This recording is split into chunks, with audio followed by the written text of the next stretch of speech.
At the exact moment, a 4-year-old girl pointed at me and screamed, "Daddy!" More than 300 enemy sails rose beyond Ironhaven's seawall. Her mother stood beside her, with a royal arrest order for me, hidden inside her coat. I heard neither of them. I was on the command deck of a steel warship, staring at a blue line no F-rank repairman was ever supposed to see. Full harbor system available. Behind me, 600,000 people were celebrating Founding Day. In front of me, enough enemy ships to bury the harbor under burning wood were coming straight at us. Then every alarm bell in Ironhaven began to ring. Not a soft warning, the full attack signal. 3 hard strikes, a pause, 3 more. Across the city, red lamps flashed on the signal towers. Factory whistles screamed. Steel shutters dropped over market windows. Children were lifted into waiting carts. Civil guards in gray coats opened the shelter gates before the last bell finished. 5 years earlier, Gravewind Reach had not owned a clean well. Now the whole city could prepare for war in under 2 minutes. I was proud. I was also annoyed. I had spent an entire month planning the parade. I had polished my white naval coat. I had even agreed to stand through 3 speeches from the trade guilds, which was a level of personal sacrifice nobody in the crowd fully understood. And Admiral Torin Vask had chosen today to attack me.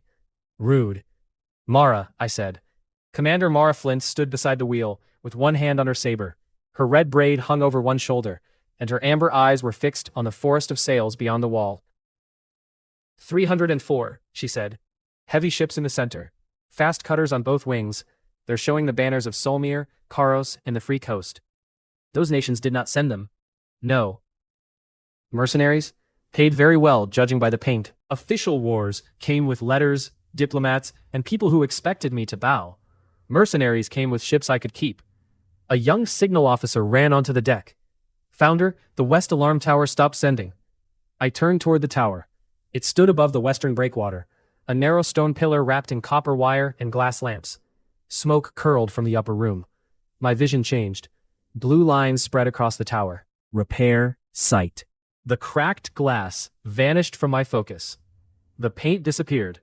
Every useless detail fell away until I saw only purpose, damage, and failure. Cut signal wire. Broken steam valve. Foreign oil in gear housing. Sabotage confirmed. Then a red line ran from the tower into the lower harbor system. Someone had tried to jam the western tide gate. That was not rude. That was personal. "They have people inside the city," I said. Mara's hand tightened around her saber. "Dorian will find them. He'd better send 2 repair crews to the tower. Tell them not to touch the lower gear." The officer hesitated. "But the gate?"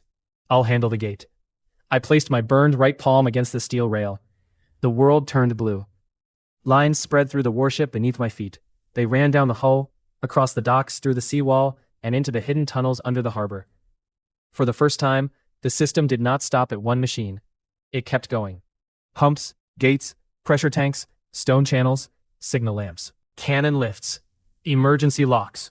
Every part connected to every other part, until the whole outer basin appeared inside my sight, like one enormous, living design.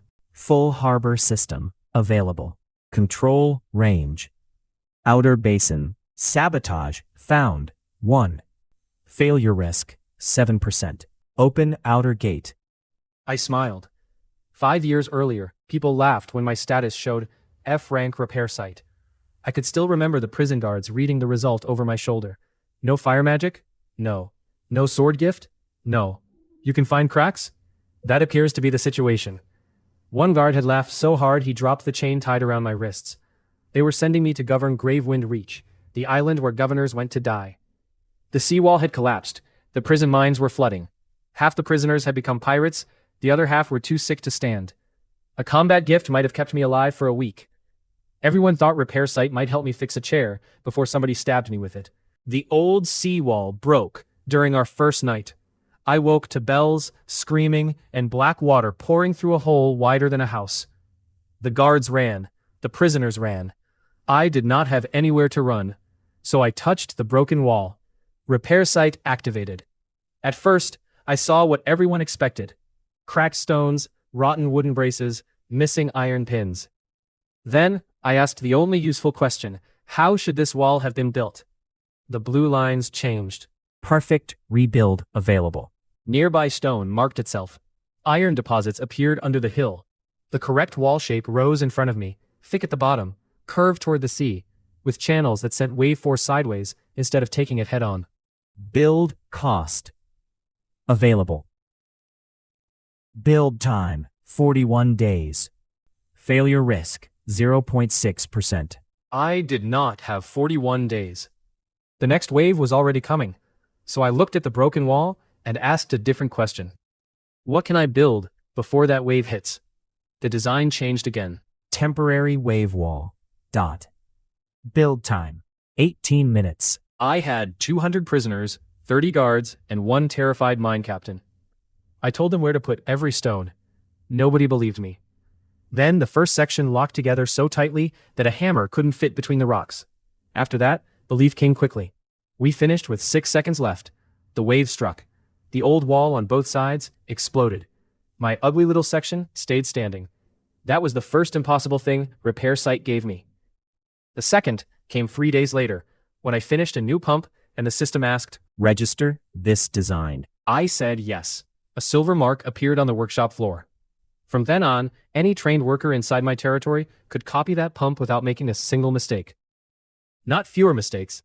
None. That was the moment Gravewind Reach stopped being a prison island, and Ironhaven began. Now, 5 years later, the same power had finally recognized the entire harbor as one design. 300 enemy ships were sailing toward a machine they could not even understand. I opened my eyes. Open the outer gate, I said. Mara looked at me. The enemy fleet was less than 2 miles away. The outer gate? She repeated. Yes, that lets them in. That is usually what an open gate does. She stared for half a second longer, then grinned. It meant someone else was about to have a terrible day. Open the outer gate, she shouted. Signal flags rose from our ship. The enormous steel doors inside the western breakwater began to move. Steam rolled from the gatehouse. Chains thicker than a man's arm pulled. The 2 doors opened toward the city. From the street below, the crowd saw our harbor defenses opening in front of an invading fleet. I learned later that this was the exact moment Alara Vale decided I might be insane. She had arrived in Ironhaven that morning, with her daughter Ivy and her chamberlain, Garrick Hale. To the city, she was only Alara Vale. In truth, she was Queen Alara Vane, and the order inside her coat carried her own seal and my name. If the rumors proved true, she planned to arrest me herself. She had also come looking for the father of her child. That was a very efficient use of travel time. Alara had expected a dirty prison port. Instead, she found smooth streets, clean water towers, steel bridges, and buildings taller than the Royal Tax Office. She had also found my face painted on Founding Day banners across the city. Ivy recognized me from the portrait she kept beside her bed. She climbed onto Garrick's shoulders, pointed at my warship, and screamed until her voice cracked. Daddy! Mommy! Daddy is there! I did not hear her over the bells. When my ship turned toward the gate, she thought I had looked directly at her, and sailed away. At the time, I was busy inviting an enemy fleet into my home. Admiral Vask took the bait. His center line turned toward the open basin. The fast cutters raced ahead, their black sails filled in the wind. Behind them came heavy warships, packed with soldiers, hooks and boarding ladders. Vask wanted the city intact. That was why he had not started with fire ships. He planned to rush through the gate, seize the docks, and use our own walls against us. It was a sensible plan, for a normal harbor. Civilians? I asked. A signal officer checked the lamp code. West District clear, Market District at 70%.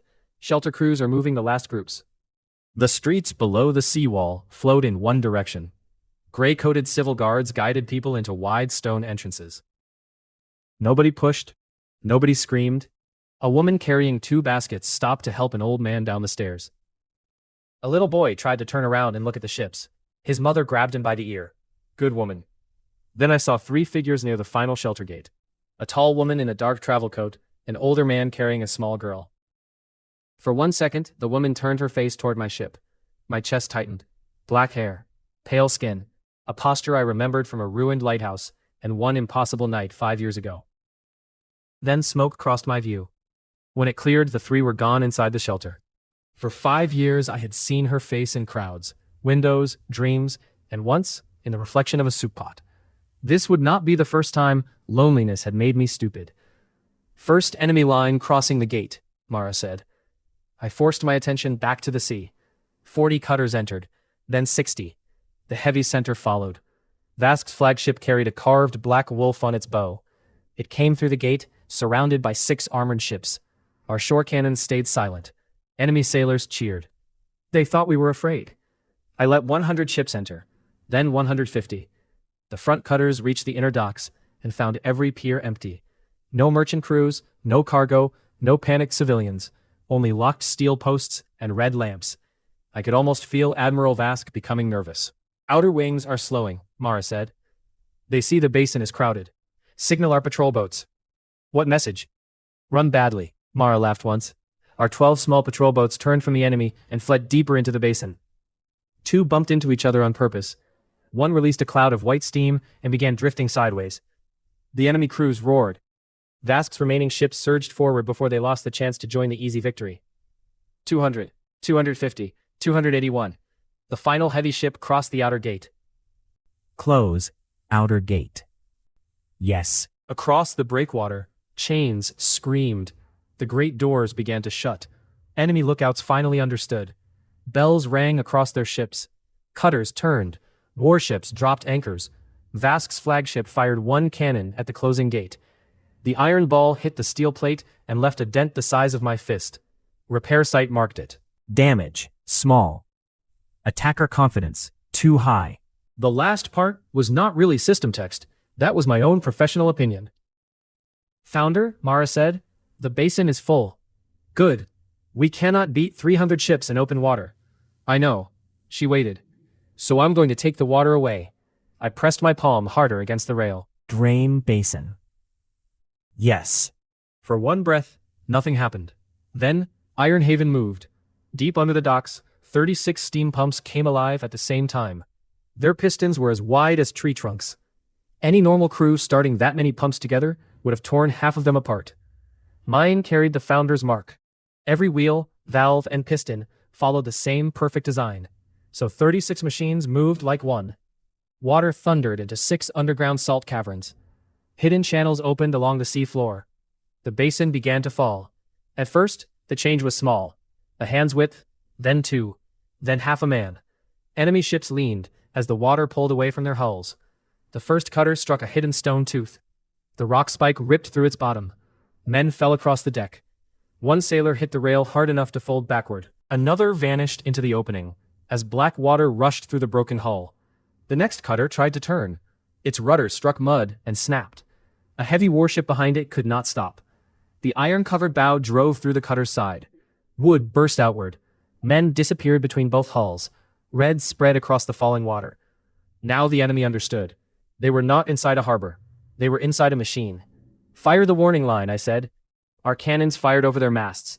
The shock rolled across the basin. I raised the speaking horn, connected to the deck amplifier. Enemy fleet, lower your flags and leave your weapons on deck. You are trapped. Surrender now, and your common sailors will live. For 3 seconds the basin went quiet, except for the pumps. The ball passed over our deck and tore through the signal mast behind us. A young sailor screamed as a broken cable cut across his arm.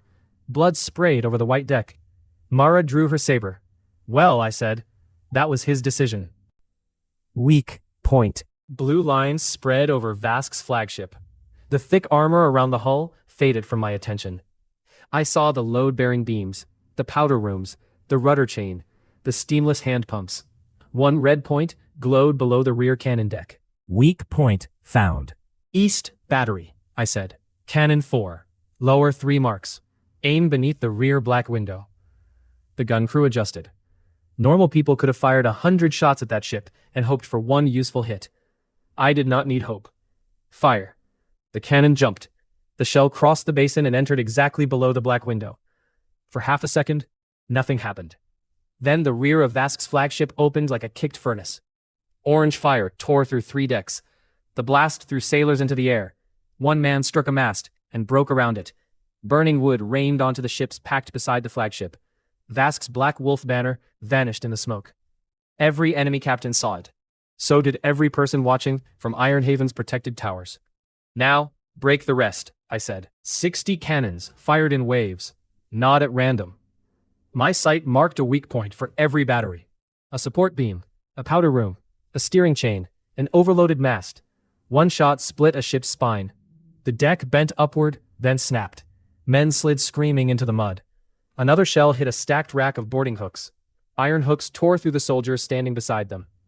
A third warship tried to climb over a trapped cutter. Its hull rolled.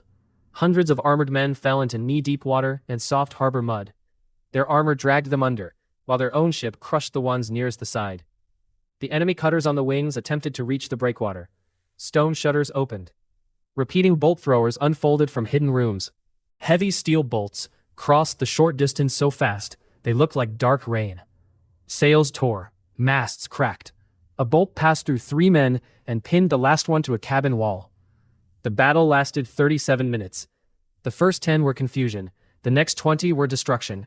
The last 7 were surrender. White cloth appeared on one ship, then another, then dozens.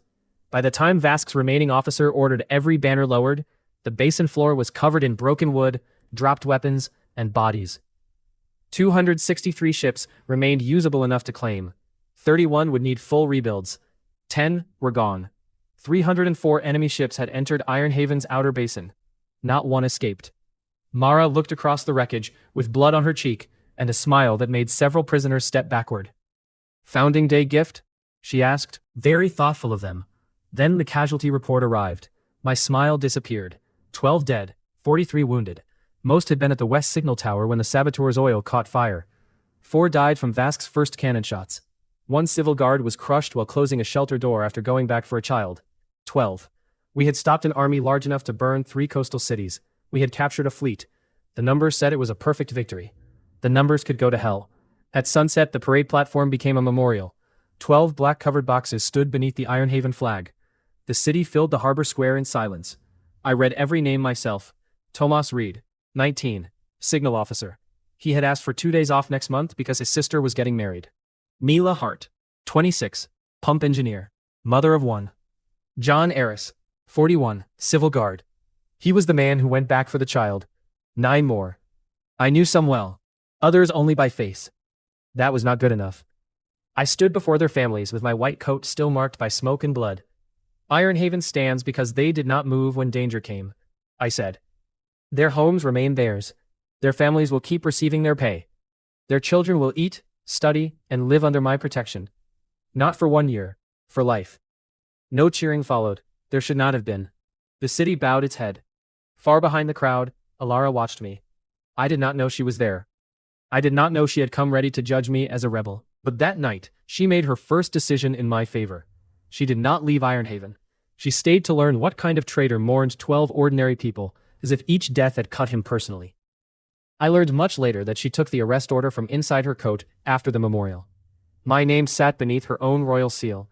She tore the paper once, then again, and dropped the pieces into a shelter lamp.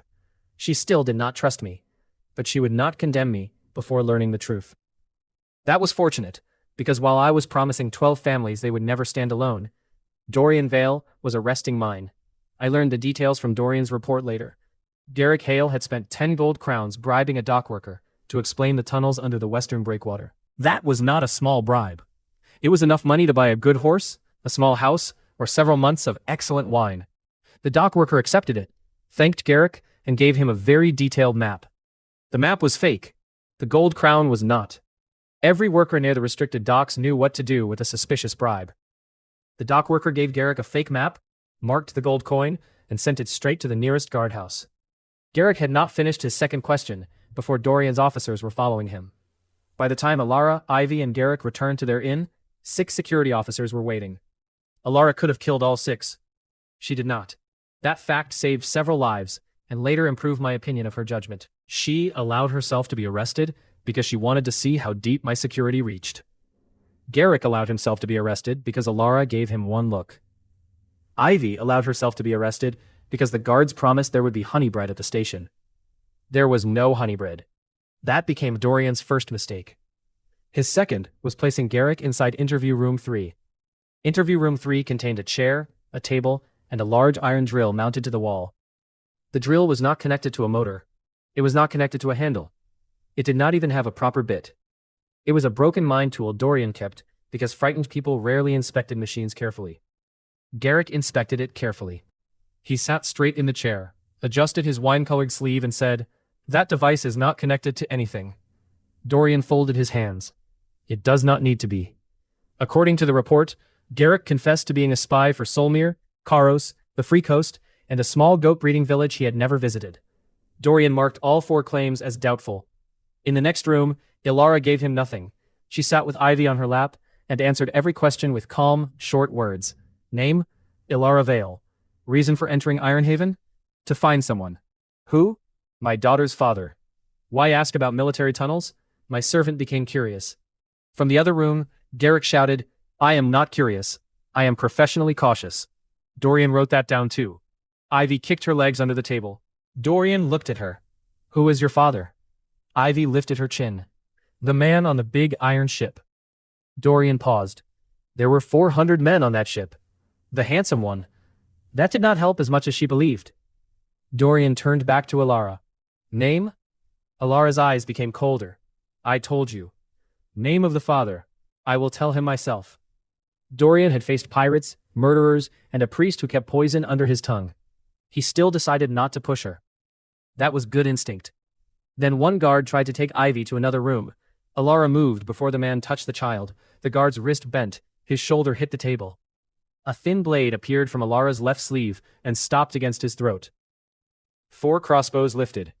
Ivy hugged Ilara's neck. Try to separate us again, she said, and someone will bleed. That was when Dorian sent for me. I arrived at the security house after the memorial. Brogan Pike walked beside me, knitting a blue wrist wrap as we crossed the hall. Brogan was 7 feet of muscle, scars and quiet manners. He could lift a ship anchor with help from one other man. He could also make a clean scarf in 2 evenings. I had stopped asking questions about people's hobbies. Dorian met us outside the interview room. 3 possible spies, he said. One is 4 years old. Yes. Dangerous? She obtained food from 2 guards by crying. I looked at him. Dorian stayed serious. The second guard gave her his own lunch. Terrifying. The woman may be trained. She nearly broke Halen's arm. He tried to move the child. Then Halen is lucky she stopped it nearly. Dorian's mouth tightened. The older man claims to serve 4 governments and a goat village. World's busiest spy. He is lying about at least 3. I rubbed my forehead. I had been awake since before sunrise. My harbor was full of captured ships. 12 families had just lost someone. I had not eaten since breakfast. The last thing I wanted was a spy family. Then I heard a child's voice through the door. Mommy, when Daddy comes, he will be angry at them. My hand stopped on the latch. Something about the voice pulled me toward the door. I did not recognize it. My body still reacted before my mind did. Ilara sat on the far side of the table, with Ivy held tight against her chest. 5 years vanished. The room disappeared. The war disappeared. Everything I had built became background noise. She looked almost the same as the woman from the lighthouse. Long black hair with a blue shine. Violet eyes. Calm face. She sat straight, even in chains, as if the room belonged to her. She was thinner, harder, tired in a way good clothes could not hide. But it was her. My lost woman. The one I had searched for in every port. The one whose portrait hung above my desk, because memory had been the only thing she left me. You, I said. Excellent opening, very powerful. 5 years of imagined speeches, and I produced 1 word. For 1 second, the cold mask broke. Then it returned. You took your time. I crossed the room. Dorian stepped between us. Found her. She is armed. Move. She threatened a guard. Did the guard touch the child? He attempted to. Then move faster. Dorian moved. I stopped in front of Ilara. Up close, I could see a faint line near her left temple. An old cut. I wanted to ask who had done it. I wanted to ask where she had gone. I wanted to ask why she had left me with no name, no message, and no proof that the night had meant anything to her. Instead, I asked, Were you hurt? No. The restraints? Annoying. I removed them myself. My fingers brushed her wrist. Her skin was warm. The touch hit me harder than Vask's cannons. Ilara pulled her hand back. Then the little girl turned her face toward me. Round cheeks, black hair tied with a bright blue ribbon, gray violet eyes. My eyes mixed with Ilara's. I looked at her, then at Ilara, then back at the child. My brain, which had designed steam pumps and defeated 300 ships before lunch, needed help. Ilara gave it to me. Her name is Ivy. I swallowed. How old? 4. There are moments when the whole world becomes simple. 5 years, 1 night, a 4-year-old girl. I knelt. The floor felt unsteady under me. Ivy, I said. She turned her face into Ilara's shoulder. My chest tightened. Ilara's voice stayed cold. She saw you during the parade. I didn't see her. She called for you. I didn't hear. I was looking at the shelter line. Ivy's small hands gripped Ilara's coat. He went away. No anger. That would have been easier. She sounded hurt. I had faced starving prisoners, collapsing mines, and men who wanted to cut my throat. Nothing had ever made me feel as helpless as those 3 words. I took the silver compass from under my shirt. The metal was worn smooth along the edges. Ilara's eyes fixed on it. You kept it, she whispered. Every day. I placed it on the table where Ivy could see. Your mother left this with me 5 years ago, I said. I did not know her name. I did not know where she lived. I searched every ship record and every port that would answer my letters. Ivy peeked over Ilara's shoulder. I have that picture. I stared. Ilara looked away. Ivy continued softly. Mommy made one. I talked to Daddy before bed. Something inside my chest broke. I did not try to hide it. Ivy, I am sorry, I said. I did not know you existed. If I had known, I would have come. No sea, army, or king could have stopped me. Her eyes filled. Do you want me? Yes. The answer came out too hard, almost a shout. I lowered my voice. Yes, more than anything. What if I am loud? I live beside shipyards. What if I break things? I can repair them. What if Mommy gets angry? Then I listened to her, I said. She kept you safe when I was not there. Ilara's eyes changed. The cold did not vanish, but something behind it loosened. I held out my arms. I did not move closer. I waited. Ivy looked at Ilara. Ilara's face softened by a fraction. She nodded. Ivy slid down from her lap. For one painful second, she stood between us. Then she ran into my arms. I caught her. She was small, warm, and real. Her arms locked around my neck with shocking strength. Daddy. I had built Ironhaven because I refused to die in a place everyone had abandoned. I had built it bigger because power was safety. I had built it richer because poor cities begged and rich cities chose. Somewhere along the way, I had also built it for a woman whose name I did not know. Now her daughter was holding me as if I had always belonged to her. I made a promise without saying it aloud. I would never let this child wonder if she was wanted again. When I opened my eyes, Ilara was watching me. The cold expression remained, but her eyes were wet. I stood with Ivy in my arms and faced Dorian. This is my daughter. Dorian's face changed by less than an inch. For him, that was panic. And Ilara is her mother, I continued. They are under my protection. By midnight, every gate, guardhouse, and ship will know their faces. They are to be treated as my family. Ilara's gaze sharpened at the word family. She did not correct me. Derek entered from the next room with his dignity damaged, but still alive. He stopped when he saw Ivy in my arms. Then he looked at Ilara. Then at the compass on the table. He closed his eyes for one long breath. You, he said to me. Apparently I inspired strong speeches. Derek Hale, Ilara said. My chamberlain.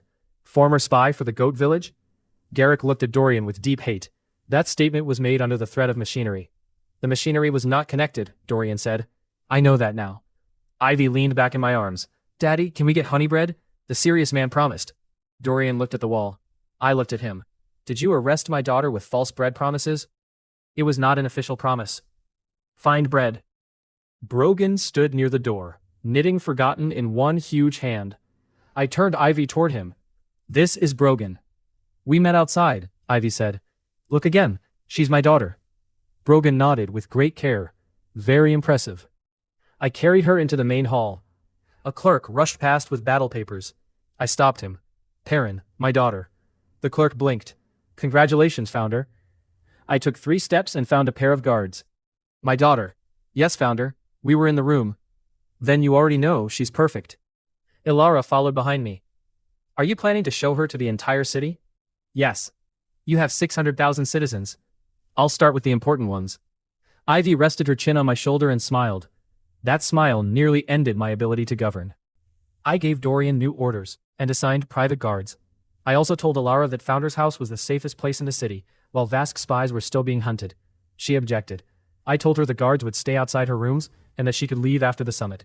She still disliked the idea, but she agreed. Founder's house sat above the inner harbor. Despite the name, it was not a palace. It had stone walls, warm floors, 6 bedrooms, and a view of the docks. I had built it for function. There was 1 large office, 1 long dining room, and enough hidden weapons to defend a small fort. Ilara walked through the main room and looked around. No gold. I keep gold in the treasury. No servants waiting in rows. They have real work. I have chairs. Garrick opened one cabinet and found 3 loaded pistols. You have an unusual idea of a home, he said. It has a good kitchen. Ivy found the portrait above my desk. Ilara stopped beside her. I had painted the lighthouse woman from memory. The face was not exact. The eyes were. Under the portrait hung copies of old search notices sent to every port. Woman with silver star compass. Injured near Gravewind Reach. Information rewarded. Some were faded. Some carried notes from dead ends. Ilara read them in silence. You kept searching, she said. I told you. People say many things after one night. I am not people. Her gaze moved to me. The room became smaller. Ivy was between us, studying the portrait. Garrick suddenly found great interest in the pistols. Ilara looked away first. We will stay until the trade summit ends, she said. Then we leave. My relief came too quickly. I covered it badly. 4 days. 3, 4, 3. Ivy raised her hand. 5. Ilara looked down. Ivy smiled at her. 3, Ilara said. I accepted because 3 days were more than I had possessed that morning. That night, Ivy refused the room prepared for her. She fell asleep on my chest while I sat in the library. I did not move for 2 hours. My left leg went numb. My shoulder hurt. I would have remained there until winter. Ilara entered without a sound. Her hair was loose now, falling over a plain white nightrobe. Without the travel coat and hidden blade, she looked softer. Not weak. Never weak. Just human. My eyes followed the line of her hair to her shoulder before I remembered how to behave. Ilara noticed. Is something wrong? No. You stopped breathing. I was being quiet for Ivy. Of course. She came closer and touched Ivy's back. Her fingers brushed mine. Neither of us moved away at once. The old heat from the lighthouse returned so suddenly that my skin tightened. Ilara pulled back first. You should put her in bed. She might wake. She sleeps through palace. I looked at her. Through what? Storms. Right. A strange answer. I had learned not to push people when their eyes became guarded. I carried Ivy to bed. Before I left, she caught one finger in her sleep. Daddy stays. I'm here, I whispered. The next morning, I woke before sunrise and cooked breakfast myself. This surprised Garrick. Do you not have cooks? I do. Then why are you holding a pan? Because my daughter is eating in my house for the first time. That is not an answer. It is the only answer you're getting. I made honey cakes, eggs, warm milk and fruit. Ivy arrived wearing one slipper and carrying a broken wind-up bird. Ilara followed with loose hair and an expression that warned the morning not to test her. The simple robe she wore fit closer than the heavy travel clothes. When she reached for a cup, the sleeve fell back from her wrist. I remembered those wrists around my neck in the lighthouse. The egg in my pan burned. Garrick smelled it. He looked at me. I threw the egg away. Ivy placed the toy bird on the table. It stopped. I touched the brass shell. Repair site. Broken gear tooth. Spring too strong. Perfect rebuild available. I opened the toy with a small knife, filed a new tooth and changed the spring angle. The bird clicked. Its wings began to move. Then it hopped across the table, faster than before. Ivy gasped. Ilara watched my hands. You saw the problem by touching it? Yes. Any object? If I understand what it should do. And if you do not? I see damage, but not the best answer. Register this design. A toy did not need to be registered. Then I noticed the gear size. It matched the timer wheels used in our dock cranes. The current timers lost 3 breaths every hour. The toy gear would remove the slip. I smiled. Ilara noticed. What? Your daughter just improved the harbor. Our daughter, she said before she could stop herself. Silence. Garrick slowly drank his tea. I registered the gear. Across Ironhaven, silver marks flashed inside 12 clock workshops. By noon, every new dock timer would use the better tooth. That was how my power worked. One small answer became a citywide advantage before dinner. After breakfast, I attempted to braid Ivy's hair. Attempted was the correct word. I understood gears, walls, pressure, and ships. Hair had no respect for design. The second trapped the blue ribbon inside 3 knots. The third looked strong enough to tow a boat. Ivy studied herself in the mirror. Daddy made a rope. Ilara covered her mouth. A laugh escaped anyway. Warm, open, real. I looked at her. She froze. Then the cold face returned. You are terrible at this. I can learn. That may take years. I built a steam engine in 11 months. Hair is harder. I believed her. She stepped behind Ivy and reached around me. Her chest brushed my shoulder. Her fingers moved through the black hair with quick, gentle skill. I stayed very still. Ilara's scent was clean soap and something faintly sweet. She separated the strands, fixed my damage, and tied the ribbon. Her hand rested on my wrist for 1 second. I was securing it. She is a child, not cargo. Ivy looked at us in the mirror. Mommy is close to Daddy. Ilara stepped away. Garrick coughed into his cup, hard enough to need help. I spent the rest of the morning showing them Ironhaven. Not the cannons. Ilara had already seen enough cannons to form several legal opinions.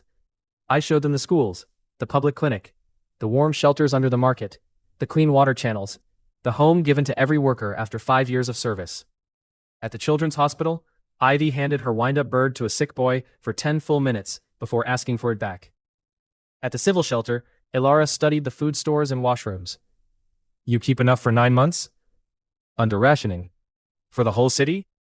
Because an enemy cannot starve us if we plan before the war. Her face became quiet. Something in that answer hurt her. I did not know what. Outside, Brogan waited with the guard team. He sat on a stone bench knitting blue wool around 2 thick needles. Ivy climbed beside him. What is that? A hat. For who? Brogan looked at me. Apparently the hat was for me. I had not asked for a hat. I decided not to interfere with art. Mara arrived from the harbor in a fitted red officer's coat. Her eyes moved from me to Ilara and then to Ivy. So this is the missing woman. Alara's expression cooled. And you are? Commander Mara Flint. I protect his harbor. Mara looked at my burned palm, then at Ilara again. Some of us have protected him for years. Ilara smiled. It was not a friendly smile. How kind. He appears to need constant supervision. Mara's jaw tightened. I stepped between them before my city lost a commander. Mara, fleet report. 240 ships ready to move within a month. Vask is alive. Dorian has him. Good. She handed me a paper, still watching Ilara. I did not understand the problem. I understood cannons. Women remained a difficult field. That evening, Ilara agreed to attend the trade summit. I considered Operation Make Mommy Stay a success. I did not call it that where she could hear. The trade summit opened the next morning inside the Hall of Engines. The building was my favorite kind of diplomacy. Large doors, high windows, strong floors, enough hidden steel to survive bad manners. Merchants from Valoria, Solmir, and Karos filled the central hall. Models of pumps, cranes, and cold boxes stood on display. A working steam engine turned behind thick glass, while foreign engineers stared at it like priests seeing a god. At the center booth, a young apprentice placed 20 rough valve pieces into a registered press. Silver lines flashed across the floor. The press came down once. 20 finished valves rolled into a tray. A Solmir engineer measured the first valve, then the 5th, then the 20th. Everyone matched. He demanded a fresh piece of metal and chose it himself. The apprentice ran the press again. The new valve matched the others exactly. Without my skill, even a master could not make hundreds of perfect parts without small errors. With the founder's mark, one correct design became thousands of correct copies. That was why Ironhaven could build engines faster than whole kingdoms. Ilara stared at the silver mark beneath the press. She had already seen my cannons.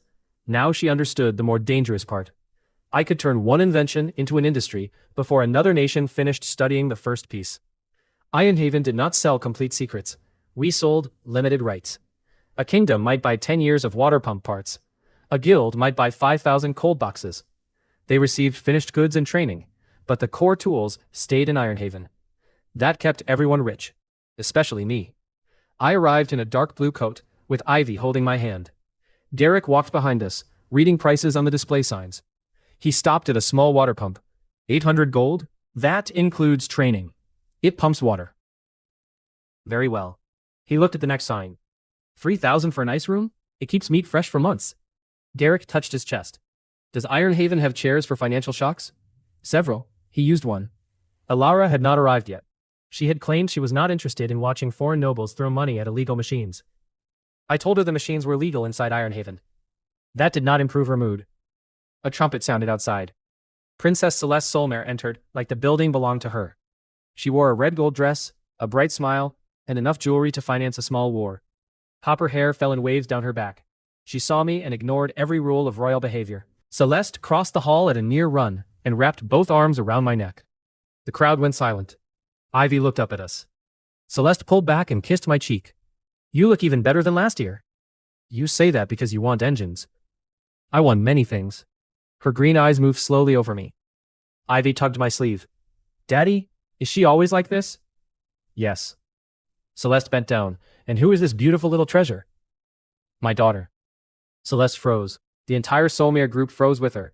She looked from Ivy to me, then searched the hall as if the mother might be hiding behind a machine. You have a daughter? I discovered that yesterday. That is not how daughters work. It was unusual for me too. Before she could ask more, a second trumpet sounded. Princess Naira Karos entered through the opposite doors. Naira never rushed. She made the room wait for her. Her black rose silk dress fit close around her waist and opened along one bronze leg. Midnight blue hair fell over one shoulder. Her gold eyes found Celeste's hands still resting on my coat. Solmir has started grabbing goods before the auction, Naira said. How expected. Celeste turned. Karos has started dressing for a bedroom before noon. Naira smiled. You noticed. She came to my other side and offered her hand. I kissed the back of it because refusing would start an argument. Naira leaned closer. You may kiss higher if you wish. I released her hand. Ivy studied both princesses with great care. Then she asked, Are you applying to be extra mommies? The hall stopped breathing. Naira's smile became dangerous. I crouched beside Ivy. No. Why are they touching you? Diplomacy. That looks silly. A cold voice came from behind me. It is. I turned. Ilara stood at the top of the entry steps. For several seconds, I forgot the summit. Her dark teal gown followed the line of her body without looking soft. Silver thread marked the sleeves and waist.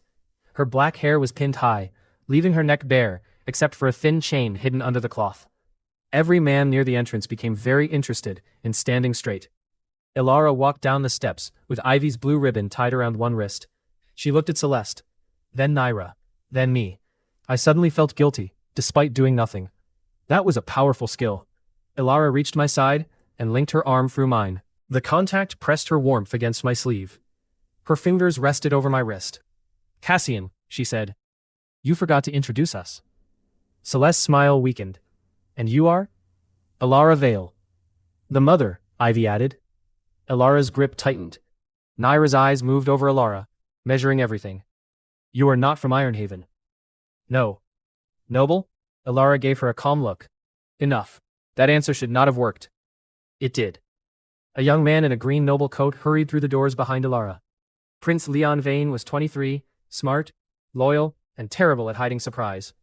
He had been my student for 3 years through letters and secret visits.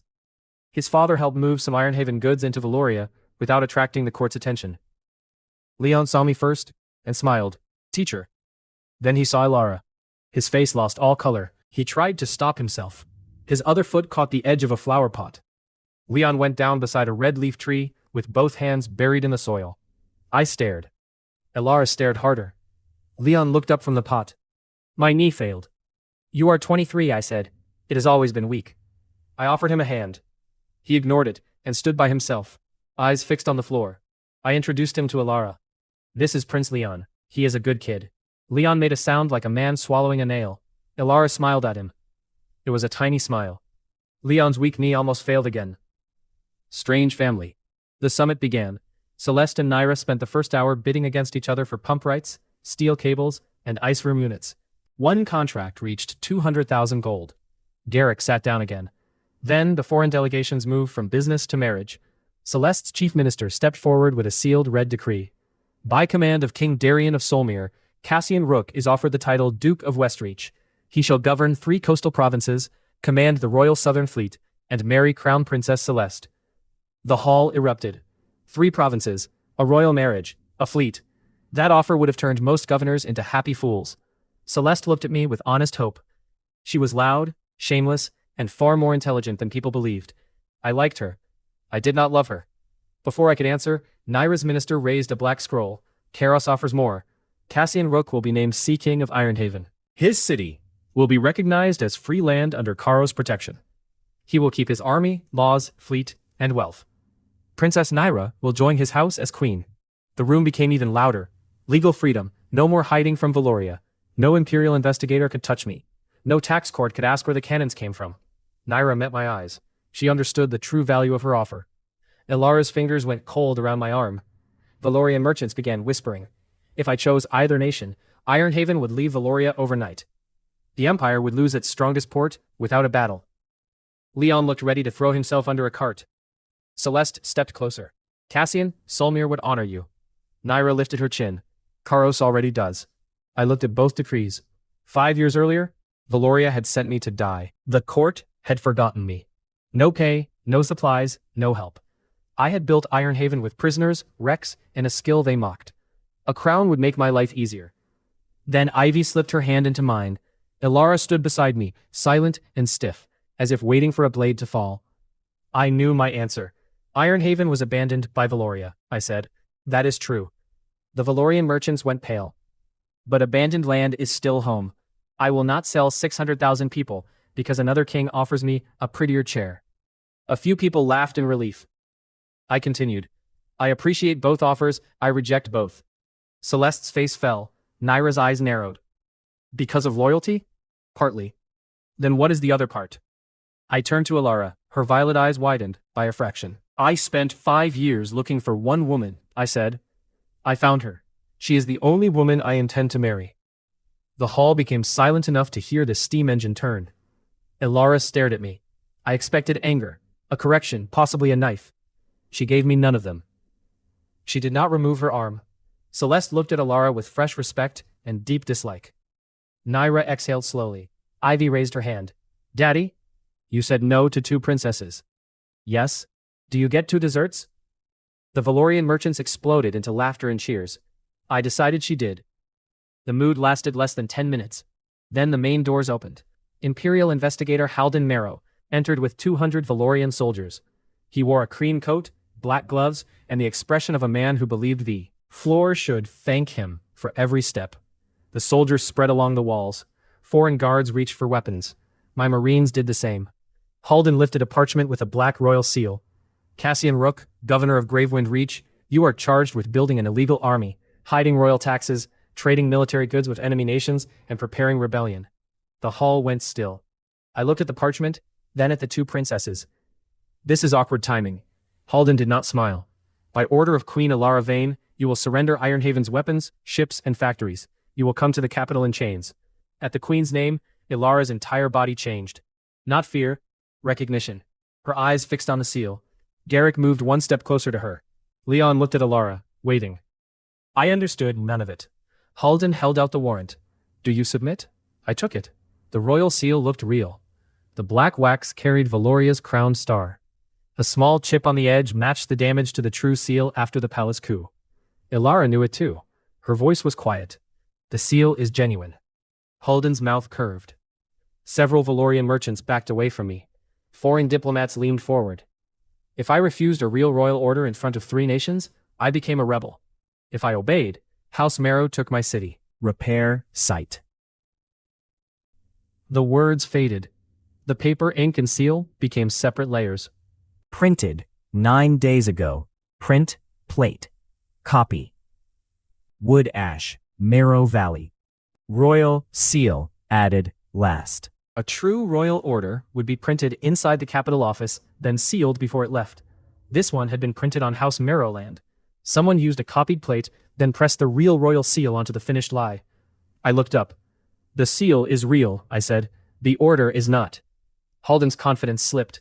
Only slightly. Enough. I held the warrant up. This was printed 9 days ago in Marrow Valley. Your family's wood ash is in the ink. The royal seal was added after the false order was finished. He laughed. You expect soldiers to ignore the queen's seal because you claim to smell ash? No. I expect them to ask why a royal order was printed on your family land instead of inside the capital. The soldiers nearest him looked at the warrant. Ilara stepped forward. Who gave you the seal? He looked at her for the first time. Something cold entered his face. Lady Vale. He knew her. Not as a stranger. As a target. My hand moved toward the pistol inside my coat. Halden noticed. So, the missing woman is here after all, he said. Ilara went still. I looked between them. What does that mean? Halden smiled. Then every lamp in the west side of the hall went dark. A crossbow fired from the upper gallery. The bolt was aimed at Ilara. I moved before I thought. My left arm caught Ilara around the waist. I pulled her down. The bolt passed through the space where her throat had been and struck a merchant behind us. It entered above his collarbone and threw him backward over a chair. Blood covered the man beside him. Then the upper gallery filled with masked soldiers. Not imperial uniforms, Black leather, short bows, curved knives, killers. Halden stepped behind his Valorian line. "Take Cassian alive," he shouted. "Kill the woman and child." Every doubt left me. This was not an arrest. It was a theft with a royal seal pressed on top. I shoved Ilara behind the engine display. "Ivy." Brogan already had her. He lifted Ivy under one huge arm and turned his back to the gallery. 3 bolts struck the steel plate hidden under his coat. Ivy screamed. Brogan did not. "Safe room," I ordered. Brogan moved toward the east service door. A second group of masked men burst from the kitchen passage and blocked him. My Marines tried to reach us, but Halden's Imperial soldiers stood between both sides. Some raised shields toward my men. Others looked confused. They had expected an arrest, not murder. That confusion would get people killed, unless I ended it fast. Halden wanted Ilara dead, Ivy captured, and Ironhaven without me. But many Valorian soldiers still believed they were obeying the Queen. If I attacked all of them, Halden would get the civil war he wanted. I had to trap his killers and leave the confused soldiers a way out. I slapped my right palm against the engine's steel base. Repair site. Blue lines raced across the display, then into the floor. I had built the Hall of Engines for one ugly possibility. If foreign guests started a war inside it, hidden walls and floor locks would separate them before they reached each other. Registered building under attack. Full emergency design available. Lock west floor. Raise dividers. Flash main lamps. The system had never shown me all 3 choices at once. The harbor had opened a larger layer of my skill. Now the hall did the same. I did not have time to admire it. Lock west floor. Raise dividers. Keep the center lane open. Confirm? Yes. Iron groaned under the tiles. Halden's killers charged from the gallery stairs. The floor beneath them snapped upward in narrow rows. Steel teeth locked around boots and ankles. The first man fell face first. His own blade entered under his chin. The second tried to jump and landed with one foot trapped. His ankle broke sideways with a wet crack. Then the dividers rose. Steel walls shot from slots hidden between the floor tiles. One cut through a long banquet table. Another rose between the Imperial soldiers and the masked killers. A third caught a man halfway across. He pulled his arm back too slowly. The steel edge struck above his elbow. Bone broke. His forearm fell to the floor, still holding a knife. The hall exploded into screams. The Imperial troops stumbled away from the walls. My Marines saw the open center lane. Mara drew her saber. Forward! Ironhaven guards rushed through the gap. The killers on the upper gallery turned their bows toward them. I saw every line of fire. Weak points found. Not the men. The gallery supports. I drew my pistol and fired at a red bolt under the left rail. The bolt broke. A section of the gallery dropped by 3 feet. 6 archers lost their balance. 2 fell over the rail. 1 hit the stone floor head first. His neck bent under him. The other 4 landed inside the locked west section with Mara. That was unfortunate for them. Mara moved like she had been waiting all morning to hit someone. Her saber cut across the first killer's chest. Leather opened. Blood followed. She caught the second man's wrist, turned, and drove him into the raised steel wall hard enough to leave teeth on it. The third tried to stab her back. Brogan threw one of his knitting needles from across the hall. The thick steel needle entered the attacker's thigh. He dropped. Brogan looked down at the single needle left in his hand. "That was part of a pear," he said softly. Then the men blocking the service door attacked him. Brogan placed Ivy behind an overturned steel display and stepped forward. He hated deep water. He did not fear men. The first killer swung an axe. Brogan caught the wooden handle with one hand. The killer's eyes widened. Brogan pulled him close and struck him once with his forehead. The man's nose collapsed. The second killer stabbed at Brogan's side. I fired. The ball hit the knife guard and drove broken metal into the attacker's fingers. Brogan took the man by the belt and threw him through a glass pump case. Ivy peeked over the steel display. "Uncle Brogan, head down, little captain." She dropped at once. Halden was retreating toward the rear door. Ilara saw him. She slipped from behind the engine before I could stop her. "Ilara!" A masked killer came at her from the side. She turned. The thin blade from her sleeve flashed once. The killer's throat opened. He took 2 more steps before blood poured down his chest. Ilara caught his crossbow before it hit the floor, spun and fired at another man moving toward Ivy. The bolt entered his shoulder and pinned him to a wooden pillar. She did not look like a noblewoman who had learned a little sword work. She looked trained, very trained. I added that to the list of things I did not understand about her. Then another. Halden's hidden men were cutting the power line. If the main control failed, the steel walls could fall at random. Men on both sides would be crushed. Repair site marked the break. Power line cut. Backup coil overloading. Failure in 18 seconds. The repair point was inside the engine frame. I opened the steel panel. Heat struck my face. A copper bar glowed orange. I needed to bridge the broken contact until the backup switch locked. There was no tool close enough. So I used my hand. I wrapped my coat sleeve around my palm and grabbed the bar. Pain turned the world white. Burning cloth filled my nose. Hold contact. 6 seconds. I held. The heat bit through the old scar. Skin blistered. 3 seconds. A killer saw me trapped at the panel and raised a bow. Ilara crossed the open lane. She struck the bow aside, drove her elbow into his mouth, and buried her blade under his ribs. The man folded against her. She pulled the blade free and looked at my burning hand. Cassian. Busy. Let go. 3 seconds. You are cooking yourself. 2. She shot a look at the control bar, as if anger might cool it. Backup power locked. I released the copper. Part of my sleeve stayed stuck to it. The main lamps burst white. Not normal light. The emergency flash. Every glass tube in the ceiling released its stored charge at once. The hall became a small sun. Men screamed and covered their eyes. I had warned my Marines during training. Halden's killers had not received the lesson. Now, I shouted. Mara's people moved through the bright blindness. Boots struck stone. Weapons hit flesh. A killer swung at empty air. One of my Marines broke his knee from the side. Another masked man raised both hands and received a shield edge across the face, because surrendering while holding a knife remained poor form. The Imperial soldiers lowered their weapons. Their captain shouted, "Hold! By the crown! Hold!" The Valorian soldiers turned away from my Marines and faced Halden's killers instead. Halden reached the rear door. The lock clicked before he touched it. Registered building lock. He turned. I walked toward him with my burned hand held against my chest. His confidence was gone. "Open this door," he said. "No. You cannot imprison an Imperial investigator. You brought assassins to a trade summit. They are royal agents." The Valorian captain looked at the black-clad bodies. "No royal mark," he said. Halden's eyes moved toward Ilara. "Ask her." Every face turned. Ilara stood with blood on her blade, and Ivy now pressed against her side. For one dangerous second, I thought she might answer as someone more important than Ilara Vale. Instead, she said, "I saw him order my death." The captain's mouth hardened. Halden reached inside his coat. Weapon found. I moved. He drew a small crossbow. I struck the weak point under its spring with the edge of my pistol. The weapon snapped. The release string cut across Halden's cheek. Before he recovered, I drove my shoulder into his chest and slammed him against the locked door. He hit me in the burned hand. Pain shot up my arm. I nearly dropped. Halden smiled and reached for a hidden knife. Ilara's blade appeared under his jaw. "Move," she said, "and your brother inherits your coat." Halden froze. Brother. She knew his family. Another question. Later. Dorian entered with security guards from the East Hall. He looked at the bodies, the raised walls, my hand and Halden.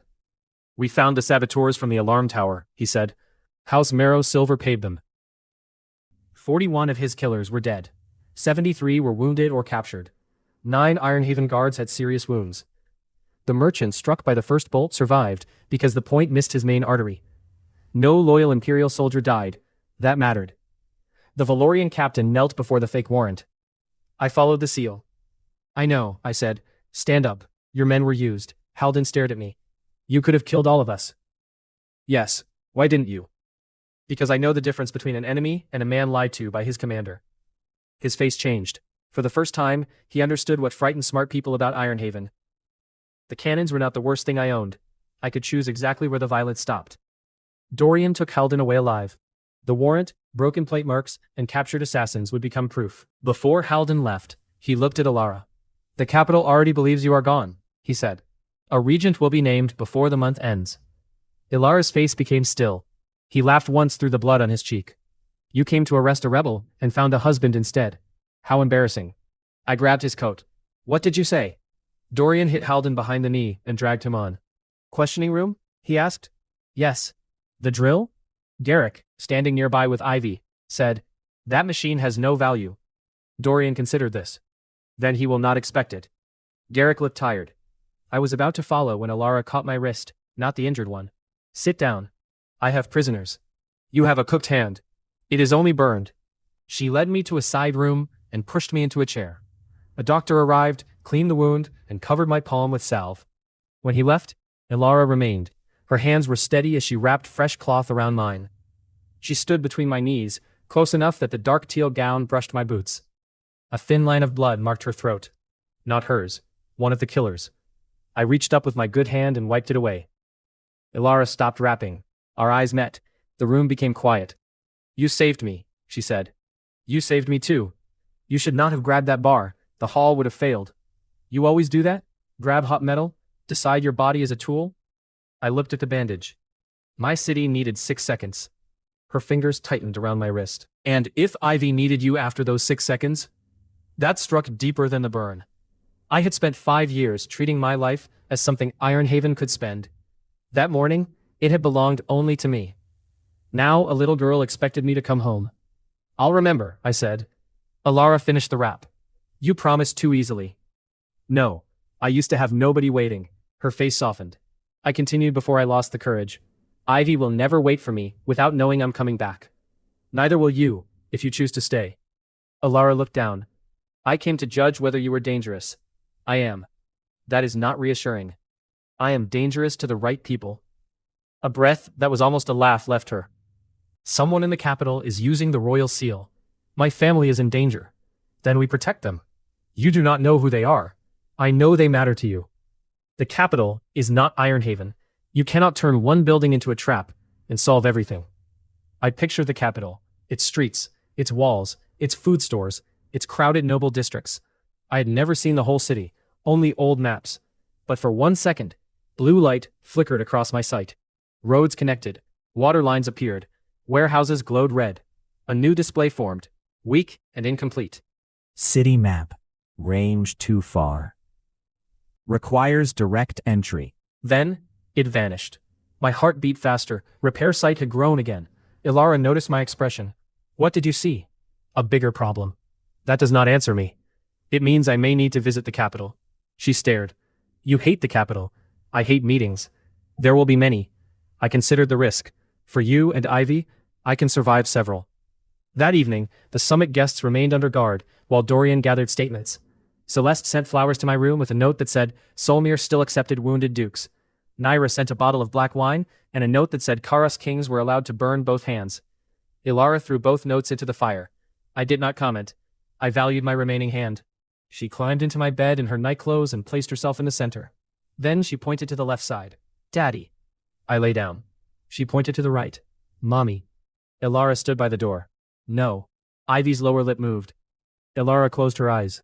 This is unfair. Ivy patted the blanket. Ilara removed her outer robe and lay down on the other side, fully dressed in a soft white sleeping gown. This is only because she was frightened. Of course. Do not touch me. I have one working hand. I need it. Her eyes narrowed. I stopped speaking. Ivy took my good hand and Ilara's hand and placed both over her stomach. Now nobody leaves. Her words were small, the fear behind them was not. I bent and kissed Ivy's hair. Ilara's fingers moved under mine. Neither am I, she whispered.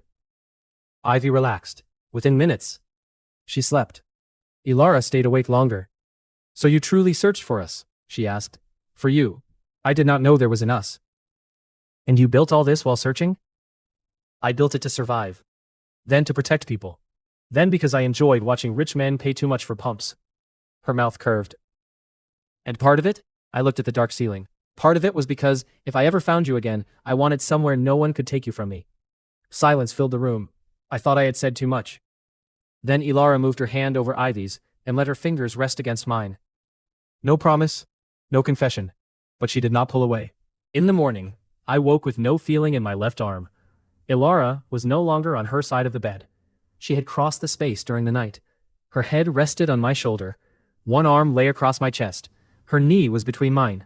Ivy had turned sideways near our feet and taken most of the blanket. For several peaceful seconds, I did nothing. Ilara's face in sleep had none of the cold control she wore awake. She looked tired, young, safe. Then her violet eyes opened. She realized where she was. I watched horror, anger, and embarrassment pass across her face in that order. "Good morning," I said. She sat up so fast, she nearly struck my chin. "This did not happen." "My arm disagrees." "Your arm is unreliable." Ivy lifted her head from the blanket. Her hair pointed in 6 directions. "Mommy sleeps better on Daddy." Alara looked at her daughter. Ivy smiled. I decided not to interfere with that battle. Outside the western windows, Ironhaven's captured ships filled the basin. The city had survived. My daughter knew me. Alara had chosen to stay until the summit ended. A false royal warrant had exposed traitors inside the capital. For the first time in 5 years, I was not alone. I believed that was the end of my worst problems. Much later, I learned what happened that same morning far beyond the Western Sea. A messenger entered a black throne room, built inside the shell of a dead sea beast. He knelt before Emperor Kale Dravik of the Drowned Dominion, and placed Admiral Vask's report on the floor. A harbor drained by machines. Steel warships. Perfect weapons. A city that could build without mistakes. Kale read the report twice. Then he looked toward the Eastern Ocean. "Do not burn Ironhaven," he said. "Bring me Cassian Rook's head." He touched the drawing of my harbor. "And bring me his city intact." The first grain wagon lost its wheel at full speed and almost crushed a starving child. The second axle snapped 20 seconds later. By the third, I stopped calling it bad luck. Someone was trying to starve the capital before we reached it. And the woman riding beside me somehow knew exactly which royal road they would attack next. I still thought Alara was the daughter of some important court official. That misunderstanding had less than a week left to live. "Stop the convoy," I shouted. The signal horn sounded 3 times. 480 Ironhaven relief wagons slowed across the royal road. Grain carts, dried fish, medicine crates, and water barrels stretched so far behind us that the last wagon disappeared around the hills. Ahead of me, one wheel rolled into a ditch. The wagon it belonged to leaned hard enough to throw 2 workers into the road. One landed safely. The other hit shoulder first and screamed. A small boy stood frozen directly in the wagon's path. I jumped from my horse. Mara moved faster. She grabbed the child by the back of his coat and threw both of them sideways as the loaded wagon crashed down where he had been standing. A sack of grain burst open. Yellow kernels spilled across the dirt. 3 refugee children ran toward them before their mothers could stop them. That told me more about the capital than any report had. They were hungry enough to eat grain off a road covered in horse dirt. I crouched beside the broken axle. My burned right palm still ached when I touched cold metal. The fresh injury from Ironhaven's summit had healed, but the older scar beneath it would probably stay with me forever. Repair site. Blue lines spread through the axle. The brake appeared first. Then, the reason. Cut before travel. Cut depth 71%. Brake point chosen for downhill load. I stared at it. Someone had sawed most of the way through the axle and left just enough wood to survive normal movement. Then, the road sloped downward. The wagon gained speed. The axle broke exactly where the saboteur wanted it to. "Not an accident," I said. Mara's face hardened. Ilara stepped from the carriage behind me. She wore a dark gray travel coat over a simple black dress. No jewels, no crown, nothing that should have made tired soldiers straighten when she passed. They still did. Ilara had that effect on people. I had decided it was probably the eyes. Violet eyes could be very judgmental. Garrick followed her and looked at the broken wagon. "How bad?" "Deliberate." His narrow face went still. I moved to the second wagon. Same cut. Third wagon. Same angle. Same depth. Someone had wanted several wagons to fail close together. 1 broken cart slows a convoy. 3 broken carts on a hill create panic. Panic creates overturned loads. Overturned loads block the road. Then, hungry refugees tear open the food before soldiers can restore order. It was a good plan. I hated good plans used by people I wanted to kill. I touched the iron band around the third axle. Tool mark found. Iron dust match. Marrow workshop steel. That was useful. Halden Marrow had carried the false arrest order to Ironhaven 2 weeks earlier. His family controlled workshops, grain houses, and half the road contracts around the capital. Apparently, they also controlled men stupid enough to sabotage my wagons with tools that left their own steel dust behind. I stood. Dorian, my security chief, stepped out from behind the 4th wagon. Already checking the drivers. Check everyone who touched the convoy before it left the eastern dock. We have Marrow tool marks. Dorian nodded once, and vanished into the line of wagons. I looked at Alara. She had not reacted to the name Marrow. That made me more suspicious than if she had cursed. Ilara. Yes? What do you know about House Marrow? They own land north of the capital. Grain, mills, road crews, some court support. Garrick coughed into his hand. I looked at him. He suddenly became fascinated by a horse. I looked back at Alara. That is a lot of detail for someone who claims not to enjoy politics. I do not enjoy knives either. I still know what they do. Fair. Annoyingly fair. I glanced farther down the road. Refugees had gathered on both sides of the convoy. Too many. Thin faces. Empty baskets. Children with wrists no thicker than my fingers. We were still almost 2 days from the capital. The famine had spread farther than the report said. I had brought enough food to feed the capital for weeks. That sounded impressive, until you remembered the capital held nearly 800,000 people. Food disappears quickly when a city is starving. The convoy had to arrive. Repair crews, I shouted. Replace every damaged axle. No wagon moves until I inspect the first 50 personally. Mara came beside me. That cost us half a day. Then we make it back. How? I unfolded the road map. The main Royal Road crossed the Silver Gorge 12 miles ahead. The bridge was the fastest route. Ilara leaned over my shoulder. Her hair brushed my cheek.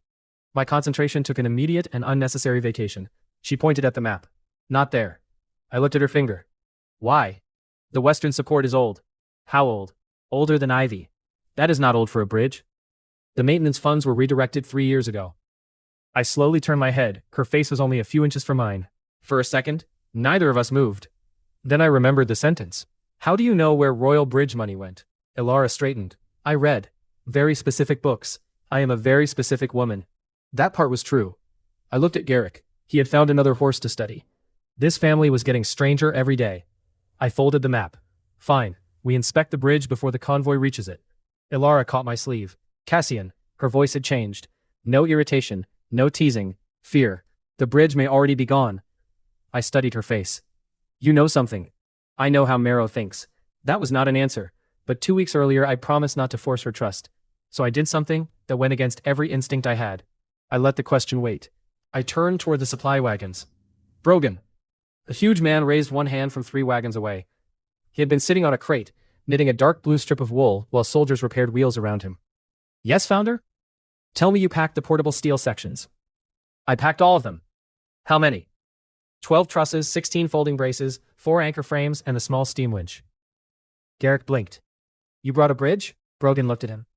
We brought pieces of a bridge. Garrick opened his mouth, then closed it. Ironhaven had that effect on him. 3 hours later, I stood at the edge of Silver Gorge and looked down into a river that wanted to murder us. Ilara had been right. The bridge was gone, not damaged. The middle 2/3 had collapsed into the canyon, broken stone arches stuck from the river like teeth. One end of the wooden roadway hung from twisted ropes 30 feet below us. On the far side, several hundred refugees waited behind a burned checkpoint. On our side, the relief convoy stretched down the hill. The capital was less than a day away. The normal detour added 3 days. 3 days was too long. Ivy stood beside Garrick, holding my hand. She looked into the gorge.